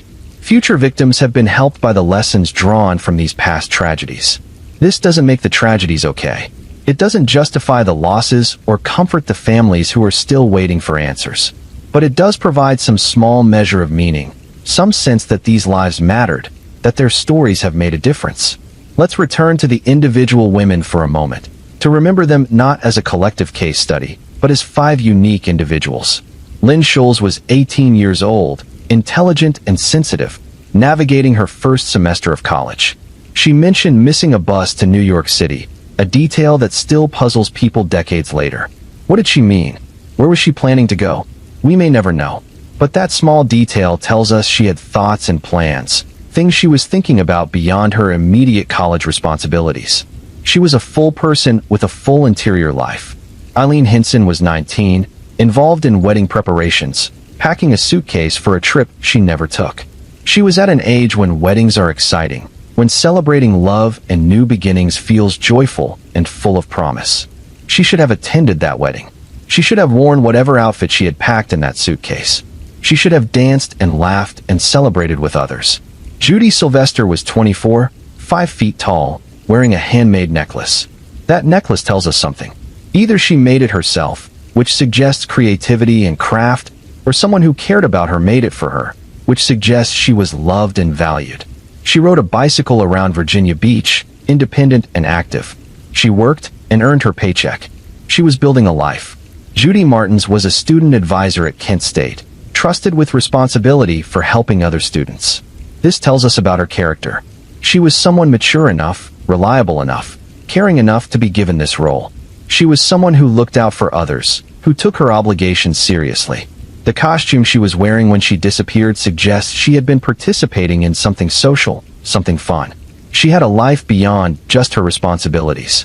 Cheryl and Scherer was 19, working at a gas station in Scott City, Missouri. She was young, just beginning her adult life, working to support herself. She showed up for her shifts. She handled responsibility. She was trustworthy enough to be left alone at the station. She had her whole future ahead of her. These details are small, but they matter. They remind us that these were real people, not just names in case files. They had personalities, habits, relationships. They occupied space in the world. They mattered to the people who knew them, and they should matter to us, even though we never knew them, even though decades have passed since they disappeared, because they were human beings who deserved better than what happened to them. They deserved to live long lives, to achieve their goals, to experience joy and sorrow, and all the richness of human existence. Instead, their lives were cut short, or at least interrupted in ways we cannot fully understand.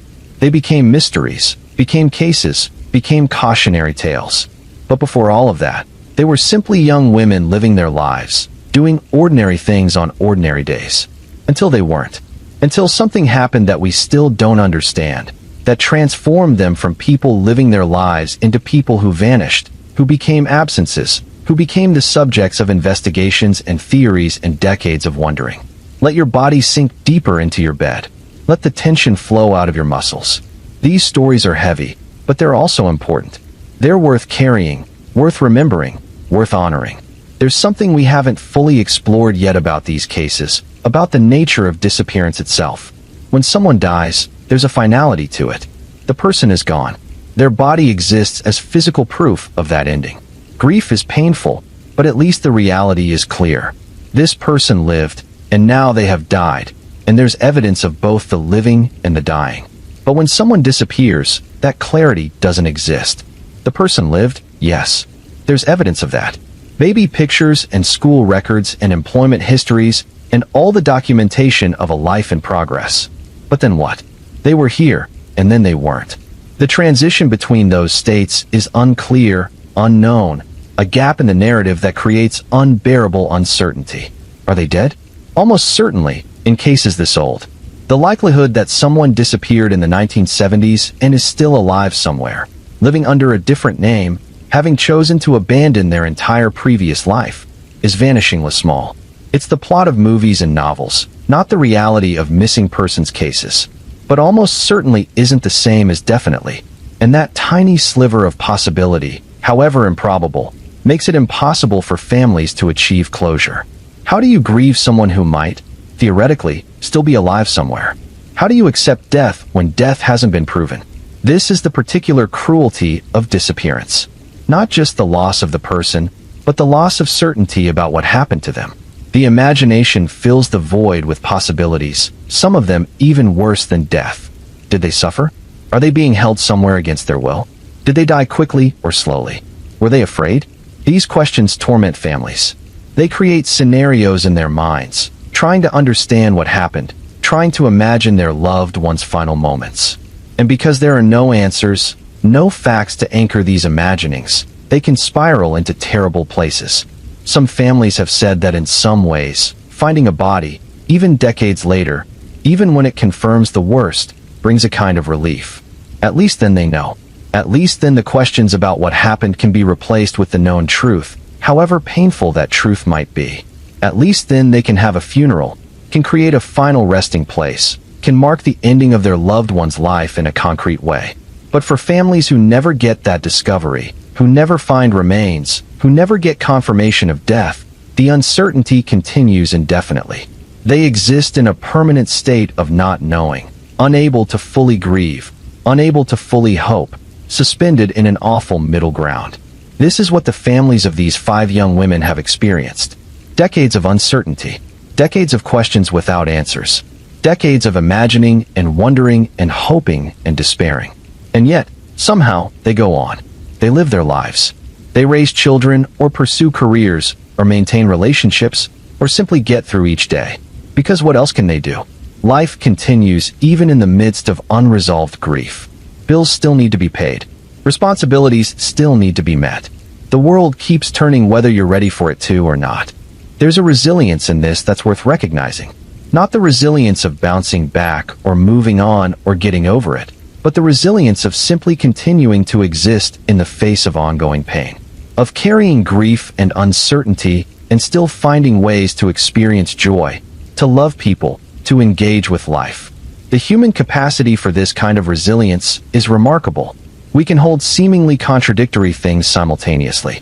We can grieve deeply while also laughing at a joke. We can carry the weight of loss while also appreciating a beautiful sunset.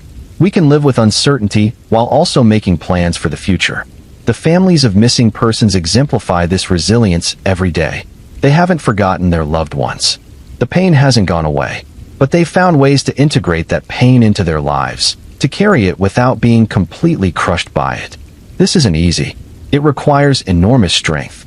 It requires support from others, whether that's family or friends or therapists or support groups. It requires finding meaning and purpose in the midst of tragedy.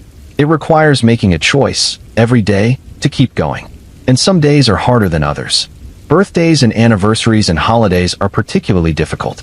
The empty chair at the table becomes impossible to ignore. The memories flood back.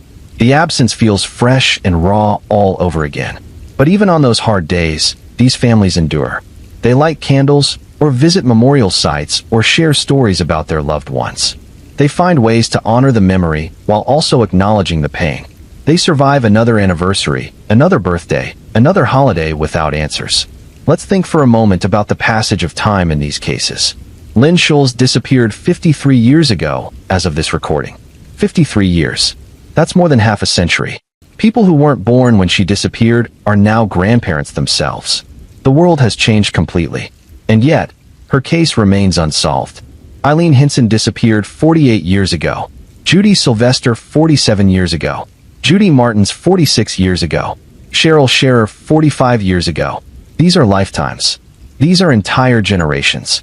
Think about everything that has happened in the world during these decades. Technology has revolutionized every aspect of life. The political landscape has shifted repeatedly. Cultural norms have changed dramatically. The people who were adults when these women disappeared are now elderly or deceased.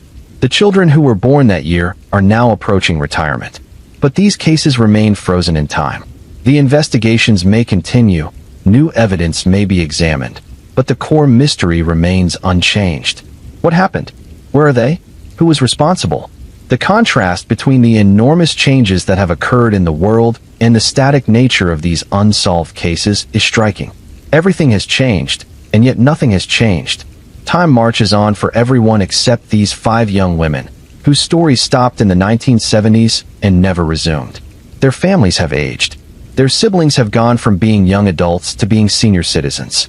Parents have grown old and died. The world these women disappeared from no longer exists in any recognizable form. If they could somehow return today, they would find themselves in a completely alien landscape, a world transformed by technology and culture and time. But they're not coming back. We know this, even if it's hard to say it definitively without proof. They're gone. Whatever happened to them happened decades ago. The investigation is no longer about finding them alive. It's about finding answers, finding justice, finding closure for their families. This shift in focus happens in all missing persons cases eventually. There comes a point where the search for a living person becomes a search for remains, for evidence, for the truth about what happened. It's a painful transition, an acknowledgement that hope for a happy ending is gone. But even as the nature of the search changes, the importance doesn't diminish. Finding remains, solving the case, identifying the perpetrator, these things still matter enormously even when they can't bring the person back to life. They provide closure. They provide answers. They provide justice, or at least the possibility of justice. And they allow the family to finally, truly grieve. To hold a funeral, even if it's decades late. To have a place to visit, a grave to tend. To know, with certainty, what happened and when and how. The pain doesn't go away, but at least the uncertainty does. This is what the families of these 5 young women are still hoping for. Not for their loved ones to walk through the door, alive and well after all these decades. That's not realistic. But for answers, for closure, for the ability to finally know the truth and begin to fully process the grief they've been carrying in limbo all these years. Some of them may get this closure someday. Cold cases do get solved. Advances in technology, fresh investigative approaches, witnesses finally coming forward, these things happen. There's always hope, however faint. But some of them may never get answers. Some of these cases may remain unsolved forever. The truth lost to time and circumstance and the deaths of everyone who knew anything relevant. This is a possibility that families have to live with, the very real chance that they will die without ever knowing what happened to their loved one. Breathe deeply. Feel the weight of your blankets. You're safe and warm.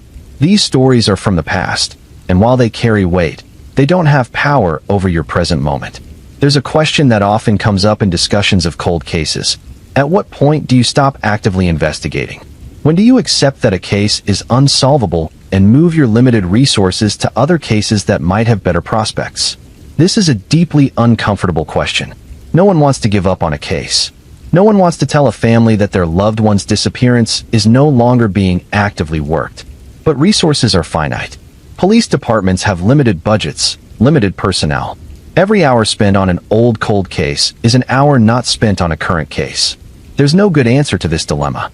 Some departments maintain cold case units specifically dedicated to reviewing old cases, ensuring that even if active investigation has ceased, the cases aren't completely forgotten. These units periodically review files, looking for new approaches or new technologies that might yield results. Other departments simply don't have the resources for this. They do what they can with what they have, but old cases inevitably get pushed aside by new ones, by crimes that are fresh and potentially solvable if investigated immediately.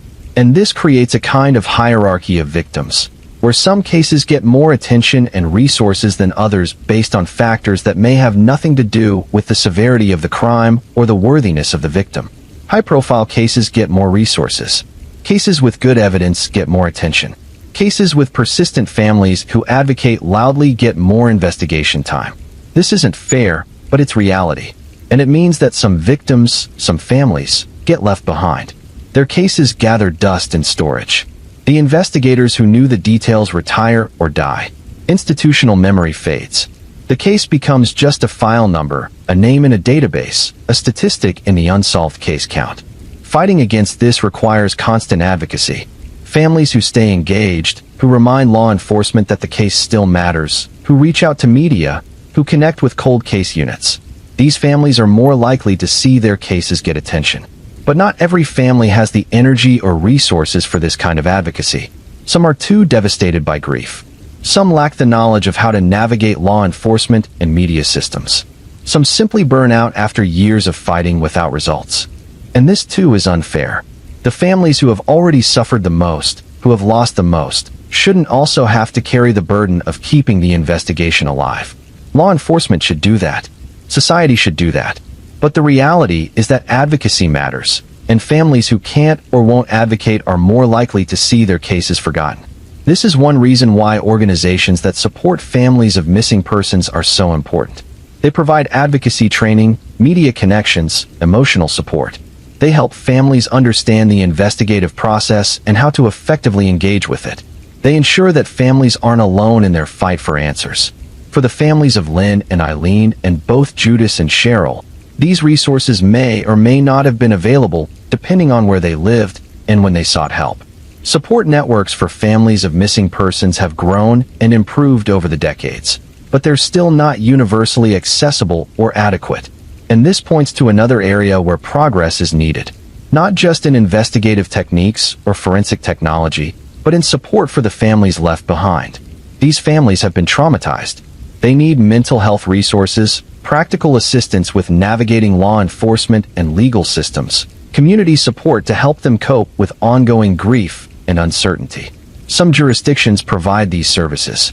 Victim advocates exist to support families through investigations and prosecutions. Crisis counselors can provide immediate mental health support. Support groups connect families with others who understand their experience. But access to these services varies widely. And for families dealing with disappearances that occurred decades ago, when such services were less available or didn't exist at all, the support may come too late to help with the acute crisis, but could still provide value in managing ongoing grief. The point is that solving the crime isn't the only obligation we have to victims and their families. We also owe them support, compassion, and practical help in dealing with the aftermath of victimization. And we owe this whether or not the case ever gets solved. Let your jaw relax. Let your breathing flow naturally. We're holding these stories gently, with respect and care. There's another aspect of these cases worth considering: the role of luck, both bad and good, in determining outcomes. These 5 young women were incredibly unlucky. They happened to be in the wrong place at the wrong time. They crossed paths with someone dangerous, or encountered circumstances that led to their disappearance. If they had left 5 minutes earlier or later, taken a different route, made a different choice, they might still be alive today.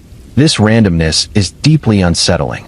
We want to believe that our choices matter, that we can protect ourselves through vigilance and smart decisions. But sometimes, random chance determines everything.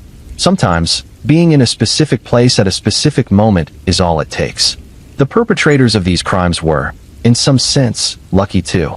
They avoided witnesses, or the witnesses who saw something didn't realize what they were seeing. They left no evidence, or the evidence wasn't recognized or preserved. They operated in an era when forensic science was limited and databases didn't exist. They benefited from investigative mistakes, from jurisdictional barriers, from the passage of time. This too is unsettling. We want to believe that criminals get caught, that justice prevails, that wrongdoing leads inevitably to consequences. But sometimes, criminals get lucky. Sometimes they avoid accountability through no skill of their own, just through fortunate circumstances that work in their favor. And this randomness, this role of luck in determining who gets victimized and who gets caught, challenges our sense of how the world should work. It suggests that justice is not inevitable, that being good and careful doesn't guarantee safety, that being a criminal doesn't guarantee punishment. But acknowledging this randomness doesn't mean accepting it. We can't control luck, but we can work to minimize its role. Better investigative techniques reduce the role of luck in solving crimes. Better databases and information sharing reduce the chances of criminals benefiting from jurisdictional luck. Better evidence preservation means that even if a case can't be solved immediately, luck might favor justice later when new technologies are developed. The goal is to create systems where justice is more likely, where criminals have fewer opportunities to get lucky, where victims and their families have better odds of getting answers and accountability. We're not there yet. These 5 cases demonstrate that. But we're further along than we were in the 1970s, and hopefully will continue to progress. For the families of these 5 young women, though, that progress doesn't help. Their bad luck happened before the systems improved. Their cases fell through the cracks before the cracks were filled in. And no amount of future progress undoes that past failure. This is the tragedy of being on the wrong side of historical change. The people who suffer before systems improve don't benefit from those improvements. They're the cautionary tales, the examples of why change was needed, but they don't get the protection or justice that future victims might receive. All we can do is remember them, honor them, ensure that their stories are told and their cases aren't forgotten, and commit to continuing the work of improvement so that fewer people in the future have to experience what they and their families experienced. Think about the investigators who worked these cases. The police officers and detectives who interviewed witnesses, processed scenes, followed leads, spent hours and days and weeks trying to find these young women and figure out what happened to them. Some of those investigators are still alive, now retired, carrying the weight of these unsolved cases. They remember Lynn's face, Eileen's circumstances, the details of Judy's and Cheryl's disappearances.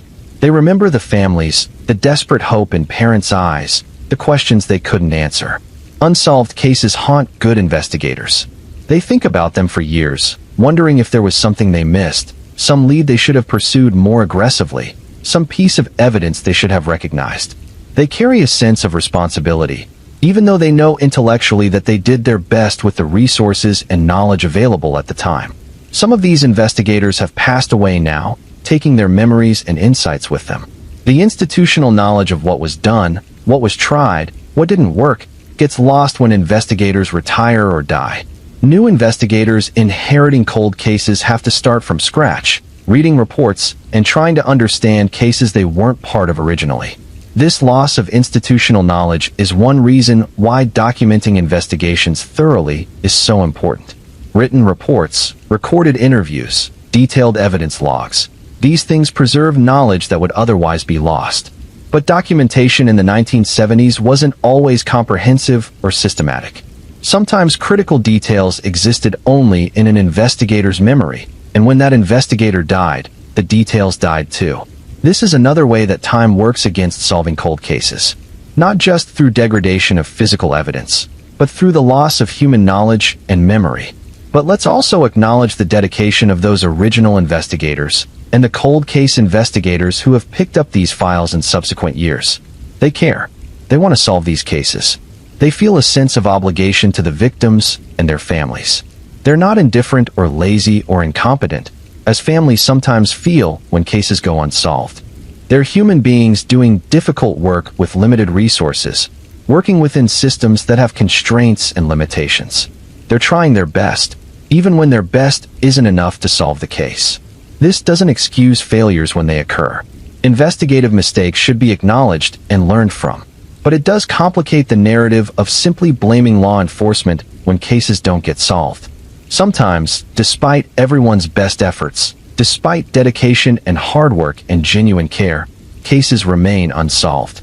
The evidence just isn't there. The breaks don't come. Luck doesn't favor the investigation. And a case joins the long list of mysteries that may never be answered. This is heartbreaking for everyone involved. For families, obviously, but also for investigators who have to tell families they have no answers, who have to close their notebooks knowing they've failed to bring justice. The work of being a detective on an unsolved case is uniquely difficult.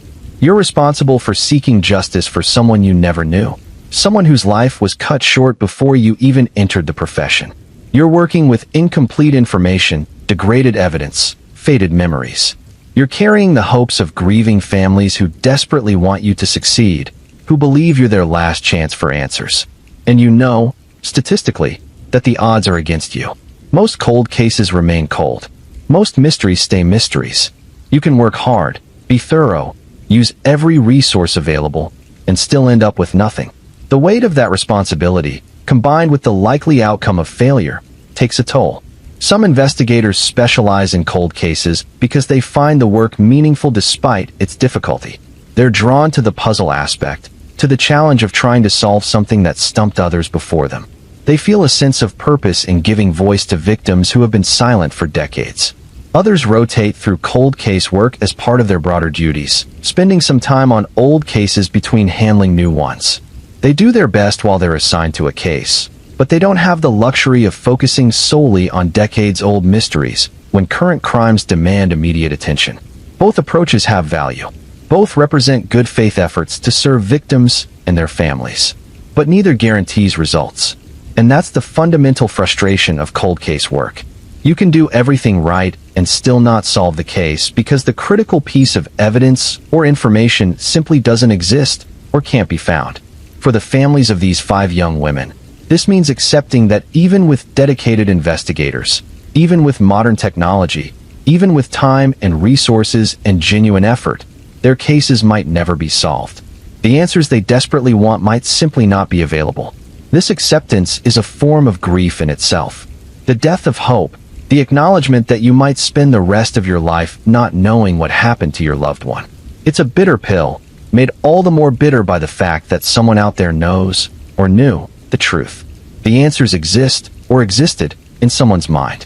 But they're not sharing, or they've died, or they've successfully hidden their knowledge for so long that it may never come to light. Let your body rest. Let yourself be held by your bed, by gravity, by the gentle rhythm of your breath.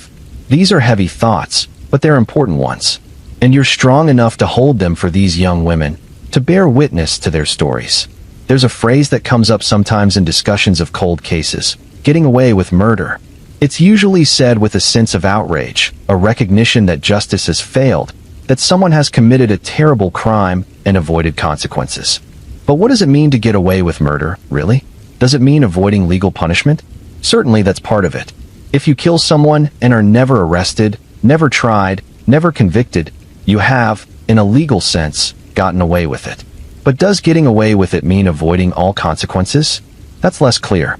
Some killers who were never caught for their crimes live the rest of their lives looking over their shoulders, paranoid about being discovered.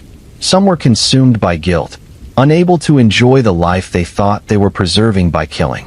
Some were caught for other crimes and spent years in prison even if they were never held accountable for the specific murder they committed. And some, perhaps, truly did get away with it in every sense.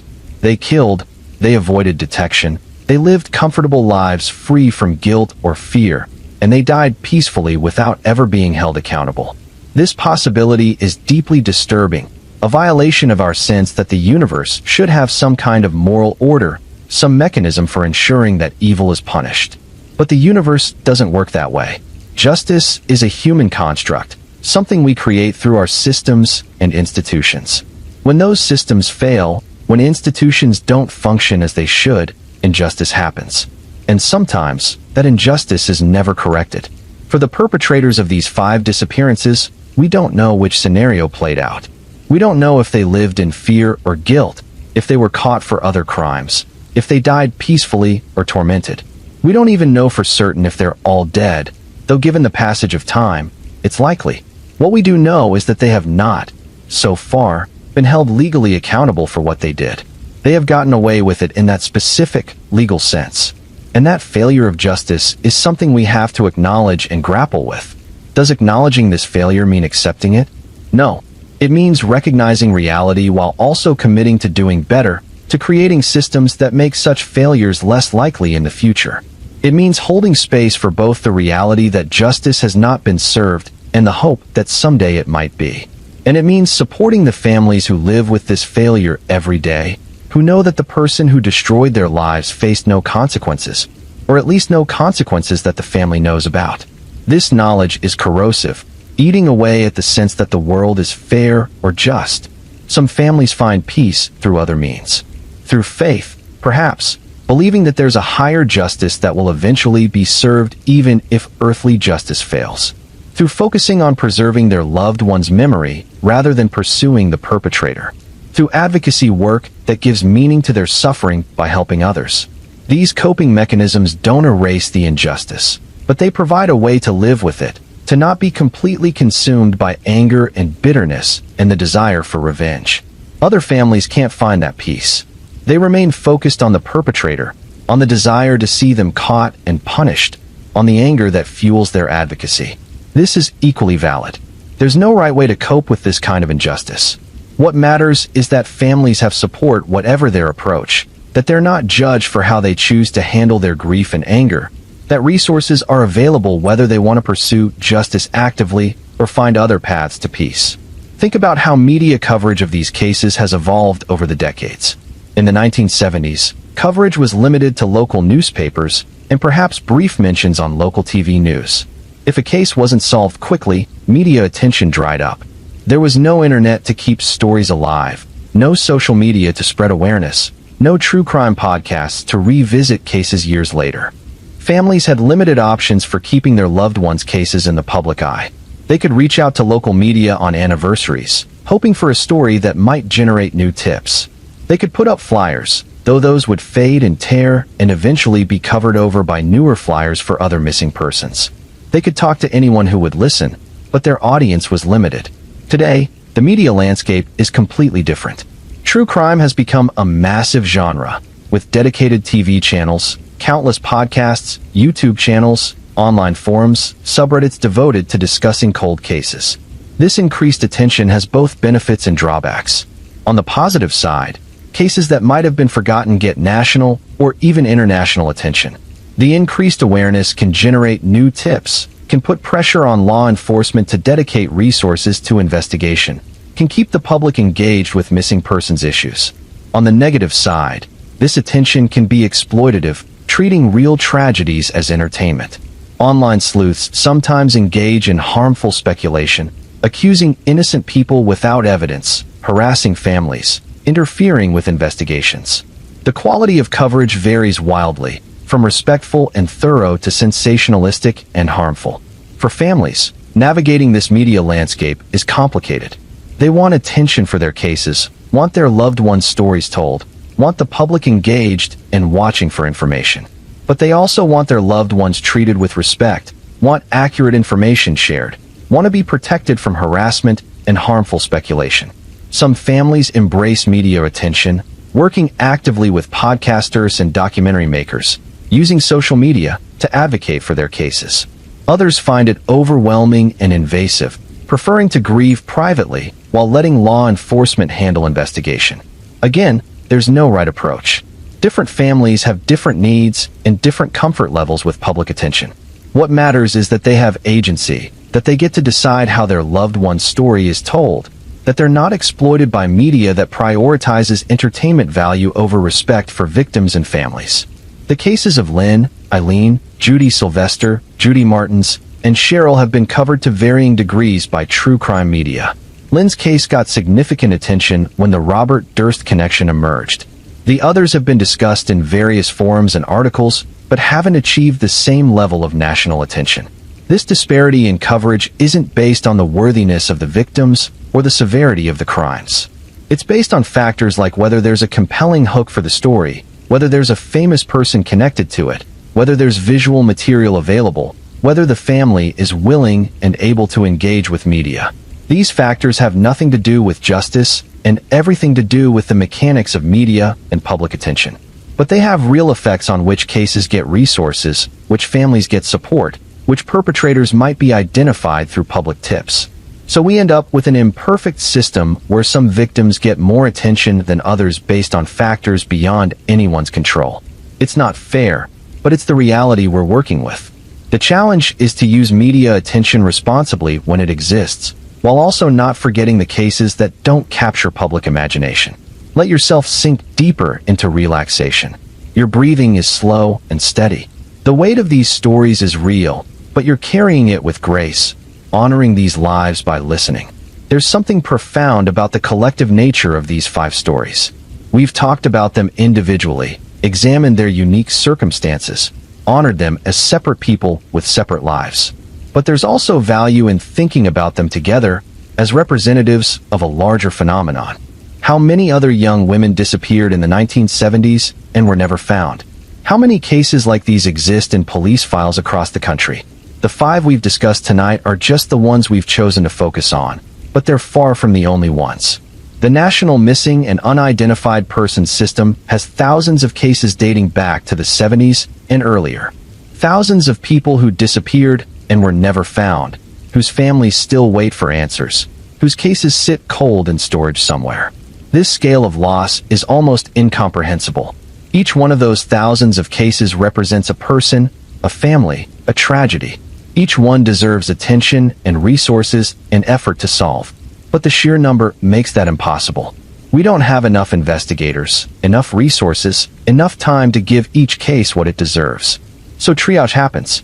Priorities are set. Some cases get more attention than others.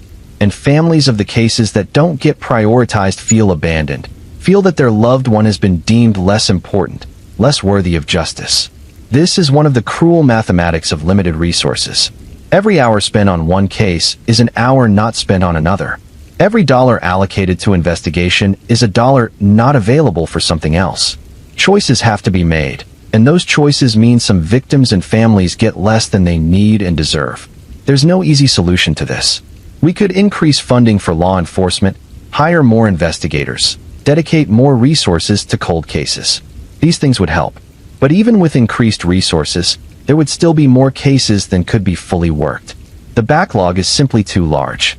Some advocates argue for different approaches to prioritization. Rather than focusing on cases most likely to be solved, why not focus on cases where families are most in need of answers? Or cases where the victim was most vulnerable? Or cases that have been cold the longest? Each approach has merit, but each also has drawbacks. And any prioritization system will inevitably leave some families feeling overlooked. Perhaps the answer is not to find the perfect prioritization system, but to be honest about the limitations we're working with, and to continuously work toward expanding capacity so that more cases can receive adequate attention. In the meantime, families wait. Some of them have been waiting for 50 years or more. They've aged with their grief, grown old carrying the weight of uncertainty. Some have died waiting. Others continue to wait, knowing that time is running out, that they may not live long enough to get the answers they need. This is the reality of cold cases in America. It's not satisfying. It's not just, but it's what we're dealing with. And acknowledging this reality is the first step toward changing it. For Lynn's sister, for Cheryl's family, for whoever remains from Eileen's and Judy's families, this reality is deeply personal. These aren't abstract policy discussions. This is their lived experience, their daily reality of waiting and hoping and advocating and grieving. They deserve better. They deserve a system that could have protected their loved ones in the first place, that could have solved their cases when they went cold, that could at least now provide them with answers even if justice is no longer possible. They haven't gotten that. And for that, as a society, we should feel a collective sense of failure and responsibility. Let's talk about memory for a moment. How do we remember people who disappeared? What form does that memory take? For people who died, there are graves to visit, headstones with names and dates, physical markers of a life lived and ended. There are obituaries that tell the story of that life. There are death certificates that make the ending official, concrete, real. But for people who disappeared, memory has to exist without these physical anchors. There's no grave to tend, no headstone to read. The missing person remains in a kind of liminal space, not quite dead, but not quite alive in our understanding. Families create their own memorials. They keep rooms unchanged, preserving their loved one's space exactly as it was. They hold annual remembrance ceremonies. They create online tributes or memorial pages. They tell stories, share photographs, keep the person present in conversation and memory. These acts of remembrance serve multiple purposes. They honor the missing person, ensuring they're not forgotten. They provide comfort to the family, giving them concrete ways to express their ongoing connection to their loved one. And they keep the case visible, reminding law enforcement and the public that this person is still missing, still deserving of attention and effort to find answers. But memory is also painful. Every act of remembrance is also an acknowledgement of absence. Every photograph looked at, every story told, every ceremony held, these things reinforce the reality that the person is gone, that they're not coming back. So families have to balance the desire to remember with the need to protect themselves from being constantly re-traumatized by memory. Some find healthy ways to do this, creating boundaries around when and how they engage with memories. Others struggle with this balance, finding that memory becomes consuming, that they can't escape the past. And as time passes, as the person who disappeared recedes further into history, memory itself becomes less vivid. Siblings and friends who knew the missing person grow old, their memories fading with age. Younger family members who were born after the disappearance know their missing relative only through stories and photographs, secondhand memory rather than direct experience. Eventually, everyone who knew the person firsthand will die. The missing person will exist only in photographs and documents and stories passed down through generations. Their absence will be historical rather than immediate, a fact of family history rather than a living grief. This transition is bittersweet. On one hand, it represents a kind of healing, a moving forward as grief becomes less acute with generational distance. On the other hand, it represents a deeper kind of loss, the final fading of direct memory, the reduction of a complete human being to a story, a case, a name. For Lynn Scholes, we're approaching this transition. Her parents are gone. Her sister is aging. Soon, everyone who knew Lynn directly will be gone, and she will exist only in the memories of those who never met her, who know her only as the girl who disappeared from Middlebury College in 1971. This doesn't mean she'll be forgotten entirely. Her case will remain in records, will occasionally be mentioned in true crime discussions, will perhaps someday be solved. But the living memory of her as a person, as a sister and daughter and friend, will fade. The same is true for the others.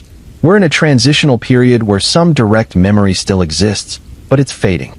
Another generation or two, and these young women will be known only historically, not personally. This is the nature of time and memory. It's inevitable, but it's also sad, a final layer of loss added to the original tragedy.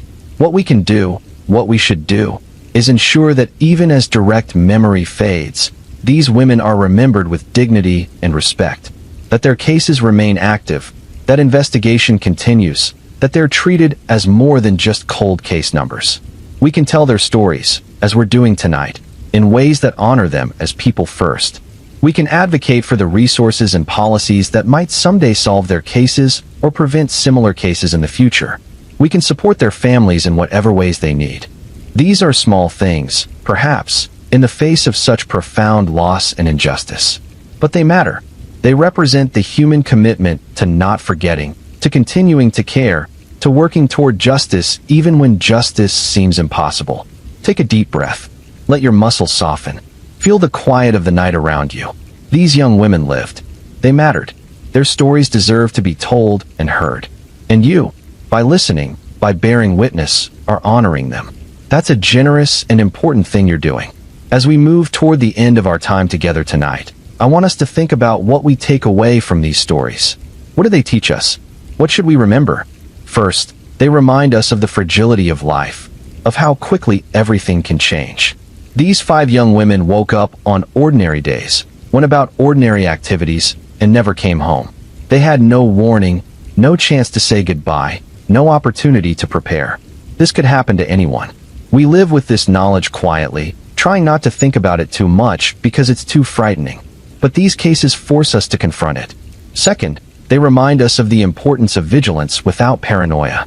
We can't live in constant fear, can't suspect everyone around us of having dark intentions. But we can be aware of our surroundings, can trust our instincts when something feels wrong, can take reasonable precautions without letting fear control our lives. Third, they remind us of the value of human connection, of letting people know where we are and when we'll be back, of maintaining relationships that notice when we're absent. The people in our lives are our safety net. When we disappear, they're the ones who sound the alarm, who push for investigation, who refuse to let us be forgotten. Fourth, they remind us that justice is not guaranteed, that systems fail, that sometimes terrible things happen and no one is held accountable. This is uncomfortable knowledge, but it's important. It motivates us to work toward better systems, better protections, better investigations. Fifth, and perhaps most importantly, they remind us of the humanity of victims. These were not just cases, not just mysteries to solve. They were people. They had dreams and fears and quirks and habits. They were loved. They mattered. And they continue to matter, even decades after they disappeared. This last lesson is perhaps the most crucial. In our fascination with true crime, in our engagement with mysteries and investigations, we can sometimes lose sight of the human beings at the center of these stories. We get caught up in theories and evidence and speculation, treating real tragedies as puzzles to solve. But these weren't puzzles. These were lives. And the families left behind aren't characters in a story. They're real people experiencing real, ongoing grief.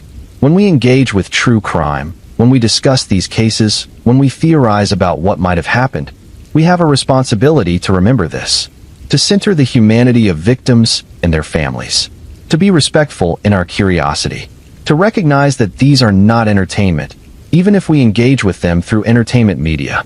Lynn Schulz was a person. Eileen Henson was a person. Judy Sylvester was a person. Judy Martins was a person. Cheryl and Scherer was a person. They lived. They mattered. They deserve to be remembered with dignity. Their families are people too, real people who have endured decades of grief and uncertainty. They deserve our compassion, our respect, our support. They deserve systems that work, investigations that continue, hope that answers might someday come. And the communities where these disappearances occurred are real communities, changed by these tragedies in ways both visible and invisible. They carry the weight of these unsolved mysteries, the knowledge that terrible things happened in their midst and were never fully understood or resolved. All of these people, all of these communities, deserve better than they got. They deserve a world where young women can walk across campus or work at gas stations or prepare for weddings without disappearing. They deserve investigations that solve cases quickly and bring perpetrators to justice. They deserve closure and answers and peace. They haven't gotten that. And that failure belongs to all of us, collectively. We've built systems that sometimes fail to protect people and fail to deliver justice when protection fails. We can do better. We must do better. And part of doing better is remembering. Remembering these 5 young women not as cold case numbers, but as people. Remembering their families and their ongoing grief. Remembering that unsolved cases represent failures that we should work to prevent in the future. Let your breathing deepen. Let sleep begin to pull at you gently. We're nearly at the end of our time together tonight. Just a little while longer, and then you can drift off, carrying these stories with you, but not being weighed down by them. As we begin to close out this long journey through 5 unsolved cases from the 1970s, I want to circle back to where we began, to the decade itself, to the particular moment in history when these disappearances occurred. The 1970s were a time of tremendous change in America. The Vietnam War was winding down, leaving the country fractured and questioning. The Watergate scandal had shaken faith in government and institutions. The economy was struggling with inflation and energy crises. Social movements were pushing for civil rights, women's rights, environmental protection. It was a time when old certainties were crumbling and new ways of living were being explored. Young people were particularly engaged in this cultural shift, rejecting the conformity of their parents' generation, seeking independence and authenticity and new experiences. This spirit of independence and exploration created opportunities, but also vulnerabilities. Young women were claiming freedoms that previous generations hadn't had. They were traveling alone, living independently, making their own choices without male supervision or protection. This was progress. This was liberation. But it also meant navigating a world that wasn't always safe for them. The safety nets that exist now didn't exist then. No cell phones to call for help. No GPS to track locations. No security cameras to record what happened. No centralized databases to connect crimes across jurisdictions. No Amber Alerts to mobilize communities within hours. Young women in the 70s were pioneering a new kind of independence with none of the technological safeguards we now take for granted. They were vulnerable in ways they may not have fully understood, walking through a world that still held dangers that our modern systems are designed to protect against.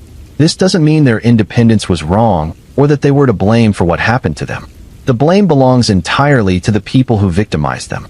But it does help us understand the context in which these disappearances occurred, why they were possible in ways that might be less likely today. And it reminds us that progress is uneven. We made progress in terms of women's independence and freedom before we made corresponding progress in safety and protection. This gap created a window of vulnerability that these 5 young women fell through. We've closed that gap somewhat. The technologies and systems we have now provide more protection than existed then. But we shouldn't be complacent. New vulnerabilities emerge as our world changes. New threats appear that we haven't yet developed protections against. The work of keeping people safe is ongoing, requiring constant adaptation and improvement. For the families of these 5 young women, thinking about historical context provides cold comfort at best. It doesn't change what happened. It doesn't bring their loved ones back. It doesn't solve the cases or deliver justice. But perhaps it provides some small measure of understanding, some framework for making sense of how these tragedies occurred. And perhaps it motivates us, collectively, to continue working toward a world where fewer people experience what these families have experienced, where the gaps in our systems are smaller, where the window of vulnerability is narrower, where young people can exercise their independence with greater safety. Let's think about the concept of closure for a moment, because it's something that comes up frequently in discussions of cold cases, but isn't always well understood.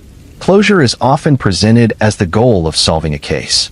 If we can just find out what happened, the thinking goes, the family can achieve closure and move on with their lives. But this is a simplification that doesn't reflect the complexity of grief and trauma. First, closure isn't really a thing in the way we often talk about it. Grief doesn't end. Loss doesn't stop mattering just because you know the facts of what happened. Parents who have found their murdered children's bodies and seen their killers convicted still grieve, still miss their children, still carry the weight of that loss every day. What changes when a case is solved isn't that grief ends, but that one particular aspect of suffering, the not knowing, is resolved. The uncertainty lifts. The questions are answered. This is significant, don't misunderstand. But it's not the same as closure in the sense of being finished with grief. Second, different families need different things. For some, knowing what happened is enough, even without a conviction. For others, only seeing the perpetrator punished provides any sense of resolution. For still others, finding remains so they can have a burial is what matters most. There's no universal answer to what constitutes closure. Third, some families actively resist the concept of closure. They don't want to close this chapter of their lives because doing so feels like moving on from their loved one, like leaving them behind. They want to continue fighting, continue advocating, continue keeping their loved one's case alive. For them, closure isn't the goal. So when we talk about solving these cases, we should be careful about framing it as providing closure. What we're really providing is information, answers, the truth about what happened. Whether that leads to anything resembling closure is up to the individual family and depends on countless factors we can't predict or control. For the families of Lynn, Eileen, Judy Sylvester, Judy Martins, and Cheryl, the path forward if their cases were solved would be unique to each family. Some might feel a sense of resolution. Others might find that knowing the truth brings new pain, new questions, new challenges to process. There's no way to know until it happens. But what we can say with certainty is that they deserve the opportunity to find out. They deserve to know the truth, whatever that truth is and however it affects them. The not knowing is its own kind of torture, and ending that torture by providing answers is a basic act of compassion and justice. Whether we call that closure or something else, whether it ends their grief or simply transforms it, is less important than the fundamental obligation to pursue truth and justice on behalf of victims and their families. Think about the ripple effects we've discussed throughout these stories. The way one violent act spreads outward, affecting not just the victim but family, friends, community, society. Each of these 5 disappearances created ripples that are still spreading 50 years later. Siblings who grew up in households marked by grief and absence. Children and grandchildren who were born into families still waiting for answers. Communities that lost their sense of safety. Investigators who carried the weight of unsolved cases throughout their careers. These ripples are invisible in some ways. You can't measure them precisely. You can't quantify the collective trauma or calculate the total impact. But they're real. They've shaped lives and communities in profound ways. And they remind us that violent crime is never just about the immediate victim and perpetrator.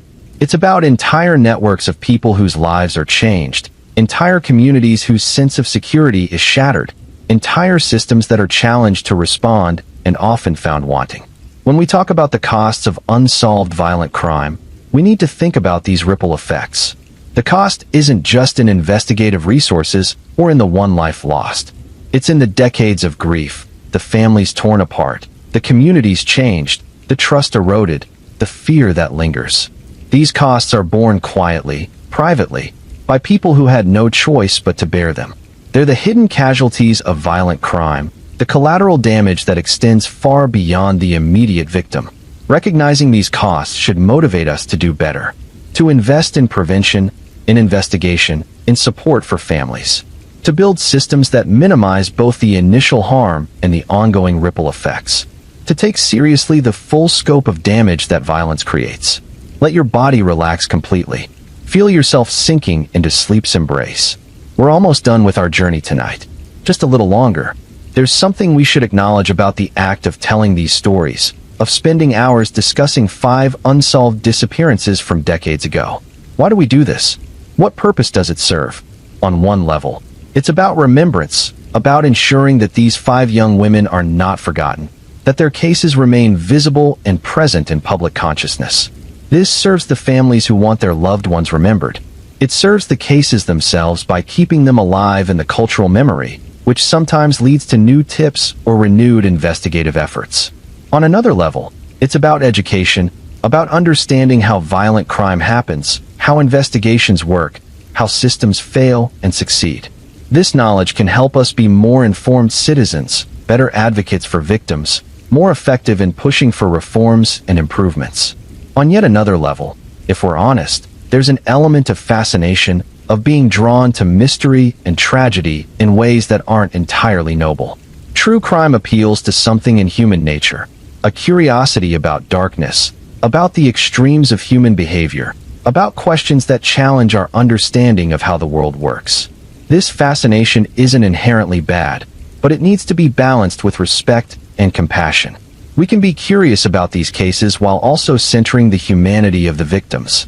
We can engage with the mystery while also honoring the grief of the families. We can find these stories compelling without treating them as mere entertainment. The key is intentionality, being conscious of why we're drawn to these stories and what we're doing with that interest.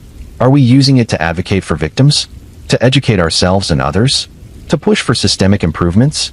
Or are we just consuming tragedy for its entertainment value? Tonight, in telling these 5 stories, the goal has been the former. To remember these young women respectfully, to understand their cases in context, to honor their families' ongoing pain, to motivate ourselves to work toward a world where such tragedies are less likely and more solvable when they do occur. If you've stayed with these stories through all these hours, you've done something meaningful. You've borne witness. You've held space for these 5 lives. You've honored them by listening, by caring, by refusing to let them be forgotten. That matters.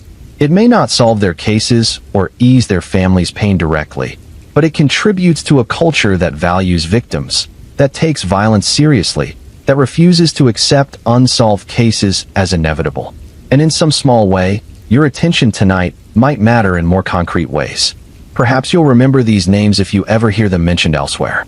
Perhaps you'll share these stories with others who might have information. Perhaps you'll be inspired to support organizations that help families of missing persons or that work to solve cold cases. Or perhaps the impact will be more subtle. Perhaps you'll think differently about missing persons cases you encounter in the news. Perhaps you'll be more compassionate toward families dealing with loss. Perhaps you'll be more aware of the vulnerabilities that still exist in our systems and more committed to addressing them. Any of these outcomes would make tonight's time worthwhile. Any of these would honor Lynn and Eileen and Judy and Cheryl in meaningful ways. As we prepare to close, let me bring us back once more to the specific human beings at the center of these stories. Not the theories or the investigations or the systemic issues, but the 5 young women themselves. Lynn Scholes was 18 years old when she disappeared. 18. Think about what that means. She had barely begun her adult life. She had decades ahead of her. So many experiences she would never have. She would never finish college, never pursue a career, never fall in love or marry or have children. She would never travel the world or read all the books she wanted to read or become whoever she was meant to become. All of that potential, all of that future, was taken from her in December of 1971. Eileen Henson was 19, just 1 year older than Lynn. She was preparing for a wedding, participating in a celebration of love and new beginnings.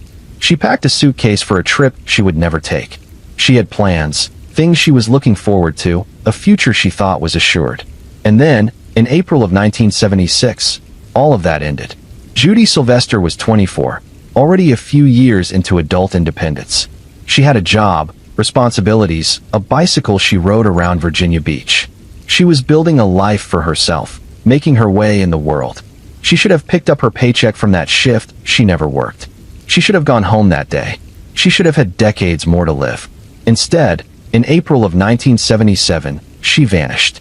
Judy Martins was a student advisor at Kent State, trusted with responsibility, helping other students navigate college life. She put on a costume for some event, planning to walk just 300 yards across campus. Just 300 yards. That short walk should have been completely safe, completely routine. But in November of 1978, something happened in those 300 yards, and she was never seen again. Cheryl and Scherer was 19, working her shift at a gas station in Scott City, Missouri. She was doing her job, earning money, living independently. She should have finished her shift and gone home. The money from the register should still be in the register. Her car should have taken her wherever she needed to go next. But in April of 1979, someone took her, and she never came home. 5 young women. 5 lives full of potential. 5 futures that never happened. 5 families left to grieve and wonder and wait for answers that may never come. This is what we remember. This is what matters. Not the mystery, not the theories, not the speculation. But these 5 human beings who lived and who deserved so much better than what happened to them. Their families remember them this way. Not as cold cases or statistics or mysteries, but as daughters, sisters, friends. As people who laughed and cried and had favorite songs and foods they didn't like. As people who had inside jokes with friends and dreams they shared late at night. As people who were irreplaceable, whose absence created holes that can never be filled. When Lynn's sister thinks about her, she doesn't think about Robert Durst or anonymous tips or police investigations. She thinks about her sister. The girl she grew up with, the memories they shared, the future they should have had together. The sister relationship that was cut short, leaving her alone to carry the family memory. When Cheryl's family gathers for remembrance ceremonies in Scott City, they're not thinking about Henry Lee Lucas's confessions or investigative failures. They're thinking about Cheryl, the 19-year-old girl who should be a 64-year-old woman by now, who should have lived a full life, should have had her own family, should have grown old with the people who loved her. This is the human reality behind every cold case. Real people grieving real losses. Not characters in a story, not puzzles to solve, but human beings processing unbearable pain and living with questions that may never be answered. And they need us to remember this. They need us to see their loved ones as people first, always. They need us to engage with these cases respectfully, compassionately, with full awareness of the real human costs involved. So as we close tonight, as you prepare to drift into sleep, hold these 5 young women in your heart. Remember them as people. Honor them by refusing to let them be reduced to mysteries or theories or speculation. Lynn Scholes. Say her name quietly to yourself. She was real. She mattered. She deserves to be remembered. Eileen Henson. She existed. She had a life that was taken from her. She deserves justice, even now, all these years later. Judy Sylvester, 5 feet tall, wearing a handmade necklace. A real person, not a theory about a serial killer. She deserves to be honored for who she was. Judy Martins, a student advisor who helped others. A person who walked 300 yards and never arrived. She deserves answers about what happened in that short distance. Cheryl and Scherer, 19 years old, working at a gas station. Taken in broad daylight. She deserves justice for what was done to her. These 5 young women. These 5 lives. These 5 families still waiting. This is what we carry with us from tonight. Let yourself breathe deeply. Let your muscles release their tension. These stories are heavy, but you've held them with care and respect. You've honored these lives by listening, by bearing witness, by refusing to look away from uncomfortable truths. The weight of these stories is real, but it doesn't have to crush you. You can hold them gently, can remember them without being overwhelmed, can care about these cases while also taking care of yourself. You're safe in your bed. The night is quiet around you. These tragedies happened long ago, in a different time, in places far from where you are now. They're important to remember, but they don't threaten your immediate safety. You can honor these 5 young women by living your life fully, by being aware but not paralyzed by fear, by supporting efforts to prevent violence and solve cold cases, by treating victims and their families with compassion and respect. And you can rest now. You've done the important work of listening, of caring, of remembering. That's enough. That's meaningful. That matters. As sleep begins to pull at you, let these stories settle into a quiet place in your memory. Not forgotten, but not overwhelming. Held with respect and compassion, honored by your attention, but not dominating your thoughts or disturbing your rest. 5 young women who lived, who mattered, who deserved to be remembered. You've honored them tonight. And that's a generous, important thing you've done. Breathe deeply. Let your eyes close if they haven't already. Feel the weight of your body against your mattress, supported and held. The darkness around you is peaceful, safe, gentle. We're going to move now into our final reflections, but the tone will remain calm and quiet, designed to ease you into sleep rather than to stimulate or agitate. Let yourself drift if you need to. The words will continue, soft and steady, like a lullaby for heavy hearts. As we come to the end of our time together tonight, I want to take a moment to think about hope. It might seem strange to talk about hope in the context of 5 unsolved disappearances from decades ago, but hope is what keeps these cases alive, what motivates families to continue searching, what drives cold case investigators to keep working on files that have been cold for longer than they've been alive. Hope is a complicated thing in these circumstances. It's not the hope that these young women are still alive somewhere, living happy lives under different names. That kind of hope disappeared years ago, decades ago for most of these families. The passage of time makes that outcome impossible to believe in. But there's still hope for answers. Hope that someone will come forward with information. Hope that new technology will unlock evidence that has sat in storage for decades. Hope that a fresh set of eyes reviewing the case will see something that was missed before. Hope that someday, somehow, the mystery will be solved and families will finally know the truth. This hope is what gets families out of bed on the hardest days. What motivates them to talk to journalists and investigators and anyone who might be able to help. What drives them to participate in remembrance ceremonies and anniversary articles and true crime podcasts. They hope that this time, this retelling of the story, might be the one that generates the tip that breaks the case open. Is that hope realistic? Sometimes. Cold cases do get solved. The technology exists to solve cases that would have been impossible to solve even 10 years ago. Witnesses do come forward after decades of silence. Deathbed confessions do happen. Evidence does get re-examined and yield new results. But sometimes hope is not realistic. Sometimes cases remain unsolved forever. Sometimes the answers died with the perpetrator or with a witness who stayed silent until their own death. Sometimes the evidence simply doesn't exist or has degraded beyond usefulness. This uncertainty, this not knowing whether hope is justified or futile, is its own kind of torture. But families hold on to it anyway, because what's the alternative? Despair? Acceptance? Giving up? For many families, holding on to hope, even unlikely hope, feels better than the alternative. It gives them something to work toward, a reason to keep engaging with the case, a way to stay connected to their missing loved one. And who are we to judge that hope, or to tell families it's time to let go? They've earned the right to hope for as long as they need to. They've lived with this loss in ways we can barely imagine. Their hope, however fragile or unlikely, is theirs to hold. For some families, hope has paid off. Cases have been solved. Answers have come. Justice has been served, sometimes decades late, but still meaningful. These successes sustain hope for other families. Proof that the impossible can sometimes become possible. The Golden State Killer case, which we mentioned earlier, is the most famous example. For 40 years, that case seemed unsolvable. The killer had stopped committing crimes, had disappeared into normal life somewhere, seemed untouchable. And then, genetic genealogy provided the breakthrough that led to his arrest and conviction.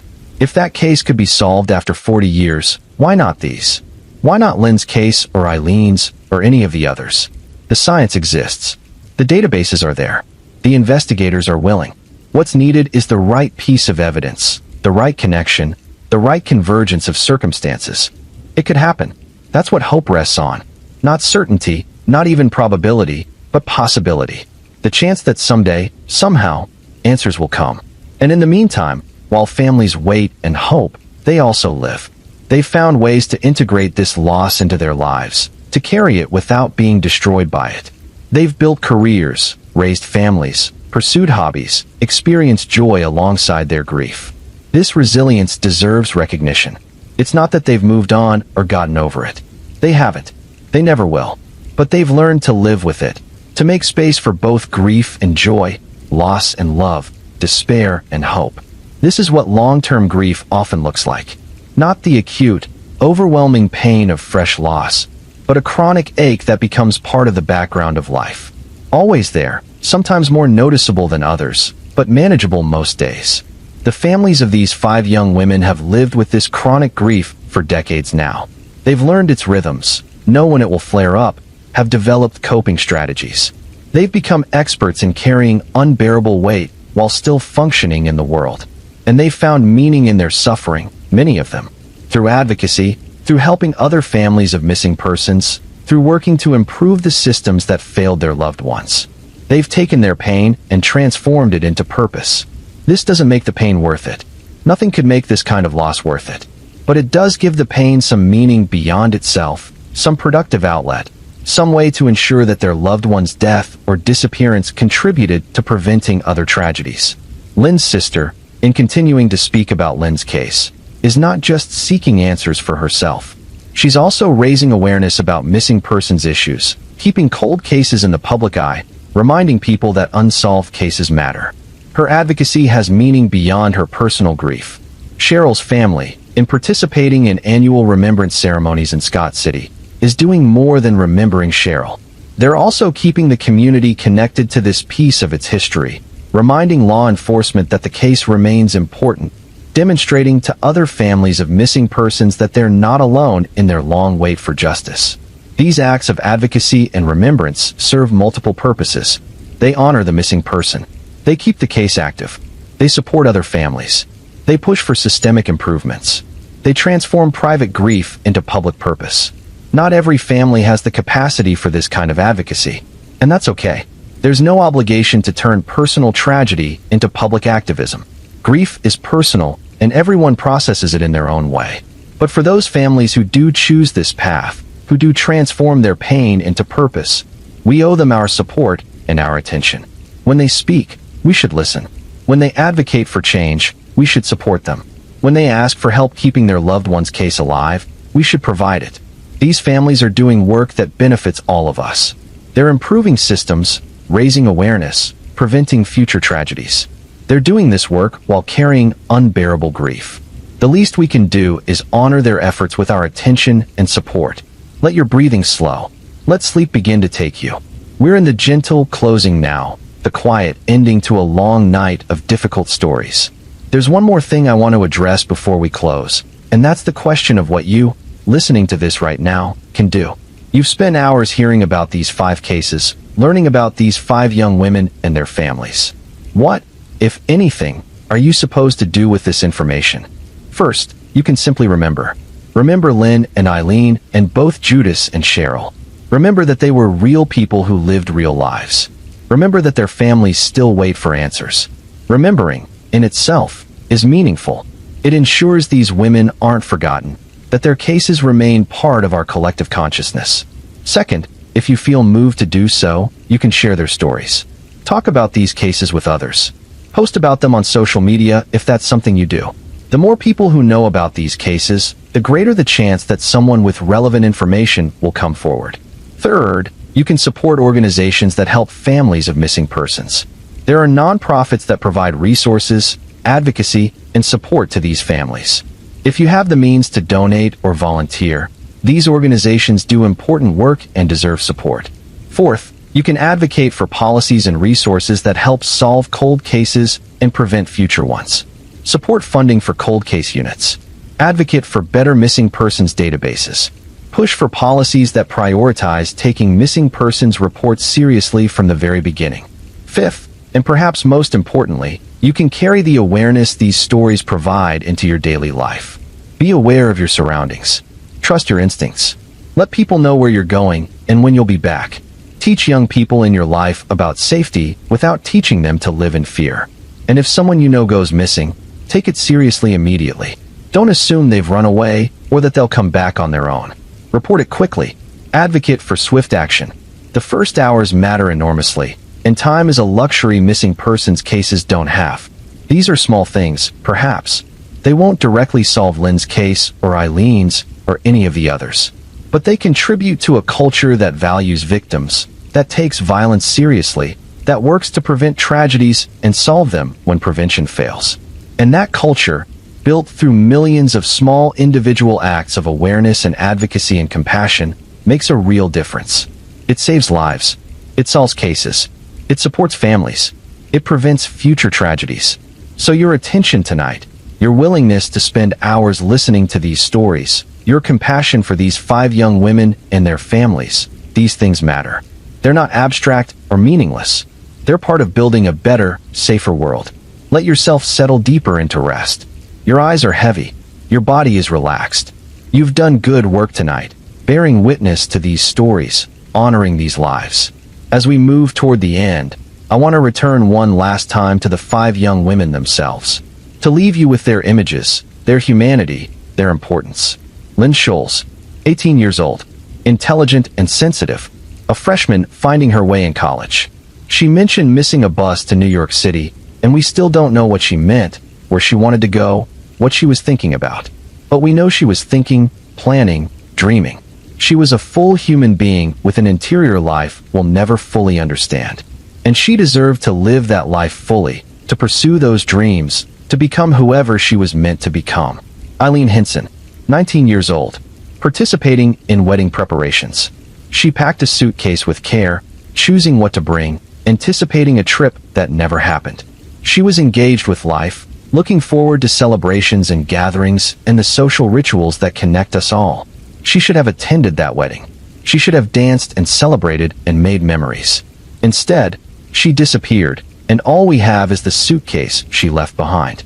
Judy Sylvester, 24 years old, 5 feet tall, wearing a handmade necklace that tells us someone cared enough to make something special for her, or that she cared enough to make it herself. She rode her bicycle around Virginia Beach, independent and capable. She worked and earned her living. She was building an adult life, claiming independence, making her way in the world. She should have had decades more to continue that journey. Judy Martins, a student advisor at Kent State, trusted with responsibility for helping other students. She cared about others, took her obligations seriously, was mature enough to be given a leadership role. She put on a costume for some campus event, planning to walk just 300 yards. Such a short distance, such an ordinary task. And yet somewhere in those 300 yards, her life ended or changed forever in ways we still don't understand. Cheryl and Scherer, 19 years old, working at a gas station in Scott City, responsible enough to be left alone during her shift, trustworthy with money, with customers, with the business. She showed up for work that day not knowing it would be her last shift, not knowing that someone would take her and $480 and leave everything else behind. She should have finished her shift and gone home and continued living her life. 5 young women, 5 lives that mattered, 5 families that still grieve, 5 cases that still wait for resolution. This is what we remember. This is what we carry forward. This is what we honor by listening, by caring, by refusing to forget. Your breathing is deep and slow now. Sleep is close, waiting to receive you. Let these 5 young women rest in your memory gently, honored but not heavy, remembered but not overwhelming. They lived. That's the most important thing. Before they disappeared, before they became cases and mysteries, they lived. They laughed and cried and hoped and feared and dreamed. They were real. They mattered. They still matter. And by remembering them, by hearing their stories, by honoring their humanity, you've done something meaningful tonight. You've ensured they're not forgotten. You've borne witness to their lives and to their families' ongoing grief. You've cared. And that caring, that compassion, that willingness to sit with difficult stories and hold space for victims, that's important. That's good. That matters. So rest now. Let sleep take you. You've earned this rest through the emotional work you've done tonight. You've held heavy stories with care and respect. You've honored 5 lives that deserved better than what happened to them. Breathe deeply. Let your body sink completely into your mattress. Feel the weight of your blankets, the softness of your pillow. You're safe. You're warm. You're held. The stories you've heard tonight are tragic, but they're also stories of resilience, of families who continue to hope and fight and advocate. They're stories of communities that remember. They're stories of investigators who refuse to give up. They're stories that matter, that teach us, that move us toward being better, more compassionate, more committed to justice. And now they're part of you, part of your understanding of the world, of the challenges we face, of the work that still needs to be done. You'll carry them with you, these 5 stories, these 5 lives, not as burdens, but as reminders. Reminders to be aware, to be compassionate, to value life, to work for justice. Let sleep come fully now. Let the darkness be peaceful and gentle. Let your mind quiet and rest. The stories are told. The night is deep. And you, having listened with an open heart, deserve peace and rest. Tomorrow, if you want to, you can learn more about these cases. You can look up the names we've discussed tonight. You can see if there are updates, if new information has emerged, if the cases have progressed. You can support organizations that help families of missing persons. You can share these stories with others who might care, who might have information, who might be moved to help. But tonight, right now, your only job is to rest. To let your body and mind recover from the emotional work of listening to these difficult stories. To take care of yourself so that tomorrow you can take care of others, can engage with the world, can contribute to making it safer and more just. Sleep is healing. Sleep is necessary. Sleep is a gift you're giving yourself after hours of bearing witness to tragedy. Accept that gift. Let yourself drift into the gentle darkness of sleep. The rain sounds continue their steady rhythm in the background. Let them wash over you, washing away tension, washing away the heaviness, leaving you clean and peaceful and ready for rest. 5 young women walked into ordinary days and never came back. Their families have waited decades for answers. Their cases remain open, their stories unfinished. But tonight, you've honored them by listening. You've held space for their memory. You've cared. And that caring is not nothing. It's something real and meaningful and good. Let that be enough for tonight. Let yourself be satisfied with the simple act of having listened, having cared, having remembered. You don't have to solve these cases. You don't have to carry the weight of these tragedies alone. You just have to remember, to care, to be human in your compassion. And you've done that. Beautifully, fully, with an open heart. So sleep now, my friend.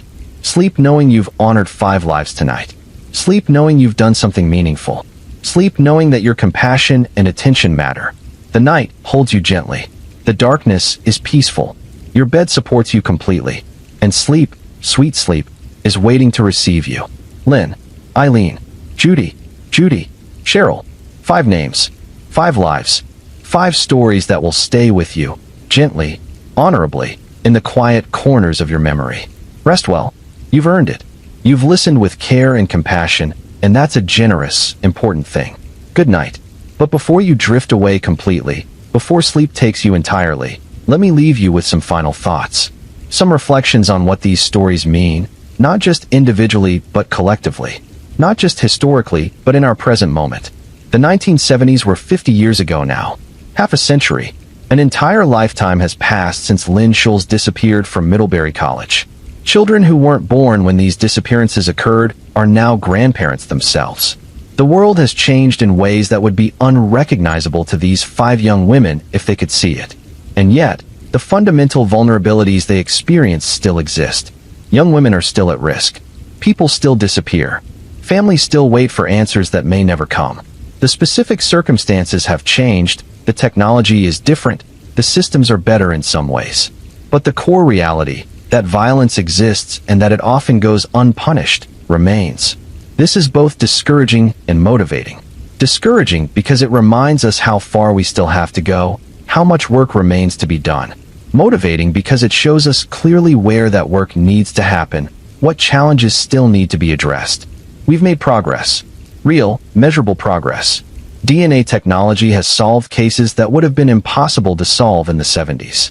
Amber Alerts have saved lives. Better databases have connected crimes across jurisdictions. Improved training has made investigations more effective. These advances are real and important. But we can't be satisfied with progress alone. We have to continue pushing, continue improving, continue working toward a world where fewer people experience what these 5 young women and their families experienced. This means continued investment in forensic technology. It means better resources for cold case units.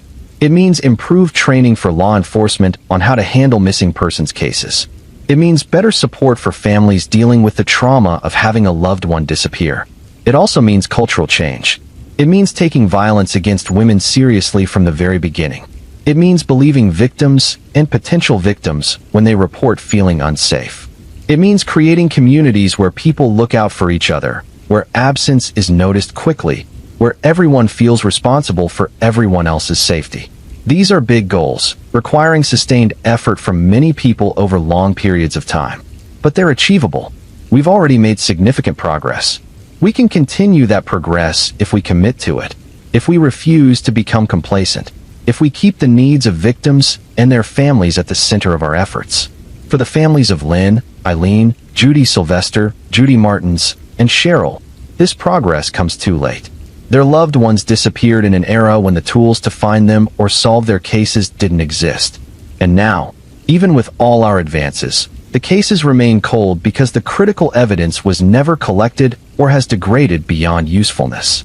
This is the tragedy of being on the wrong side of historical change. These 5 young women and their families didn't benefit from the progress their cases helped inspire. They were the examples that taught us we needed to do better, but they didn't get the protection of that better system. All we can do now is honor their memory by continuing the work of improvement, by ensuring that future victims have better chances of being found, of getting justice, of having their cases solved, by supporting current families of missing persons with the resources and compassion they need. This is how we honor the past while working toward a better future. We remember what was lost. We learn from what went wrong. We commit to doing better going forward. And we never, ever forget the human beings at the center of these stories. Not the theories or the mysteries or the investigative failures, but the people. The 5 young women who lived and who deserved so much more than what happened to them. Let your eyes close completely now if they haven't already. Let your body be still and heavy and relaxed. We're in the final moments of our time together tonight. I want to thank you for staying with these stories through all these hours, for caring enough to listen, for honoring these 5 lives with your attention and compassion. That's not a small thing.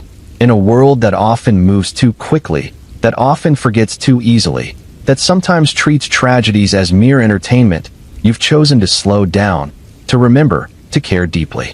That choice matters. It contributes to a culture that values victims, that refuses to forget unsolved cases, that works toward justice even when justice seems impossible. Your individual act of listening and caring joins with countless other individual acts to create collective movement toward a better, safer, more just world. So thank you. Thank you for caring about Lynn and Eileen and Judy and Cheryl. Thank you for holding space for their families' ongoing grief. Thank you for bearing witness to these difficult stories. If you're still awake, if sleep hasn't quite taken you yet, I have a small request. If you found value in these stories tonight, if you feel that this time was meaningful, please consider subscribing to this channel.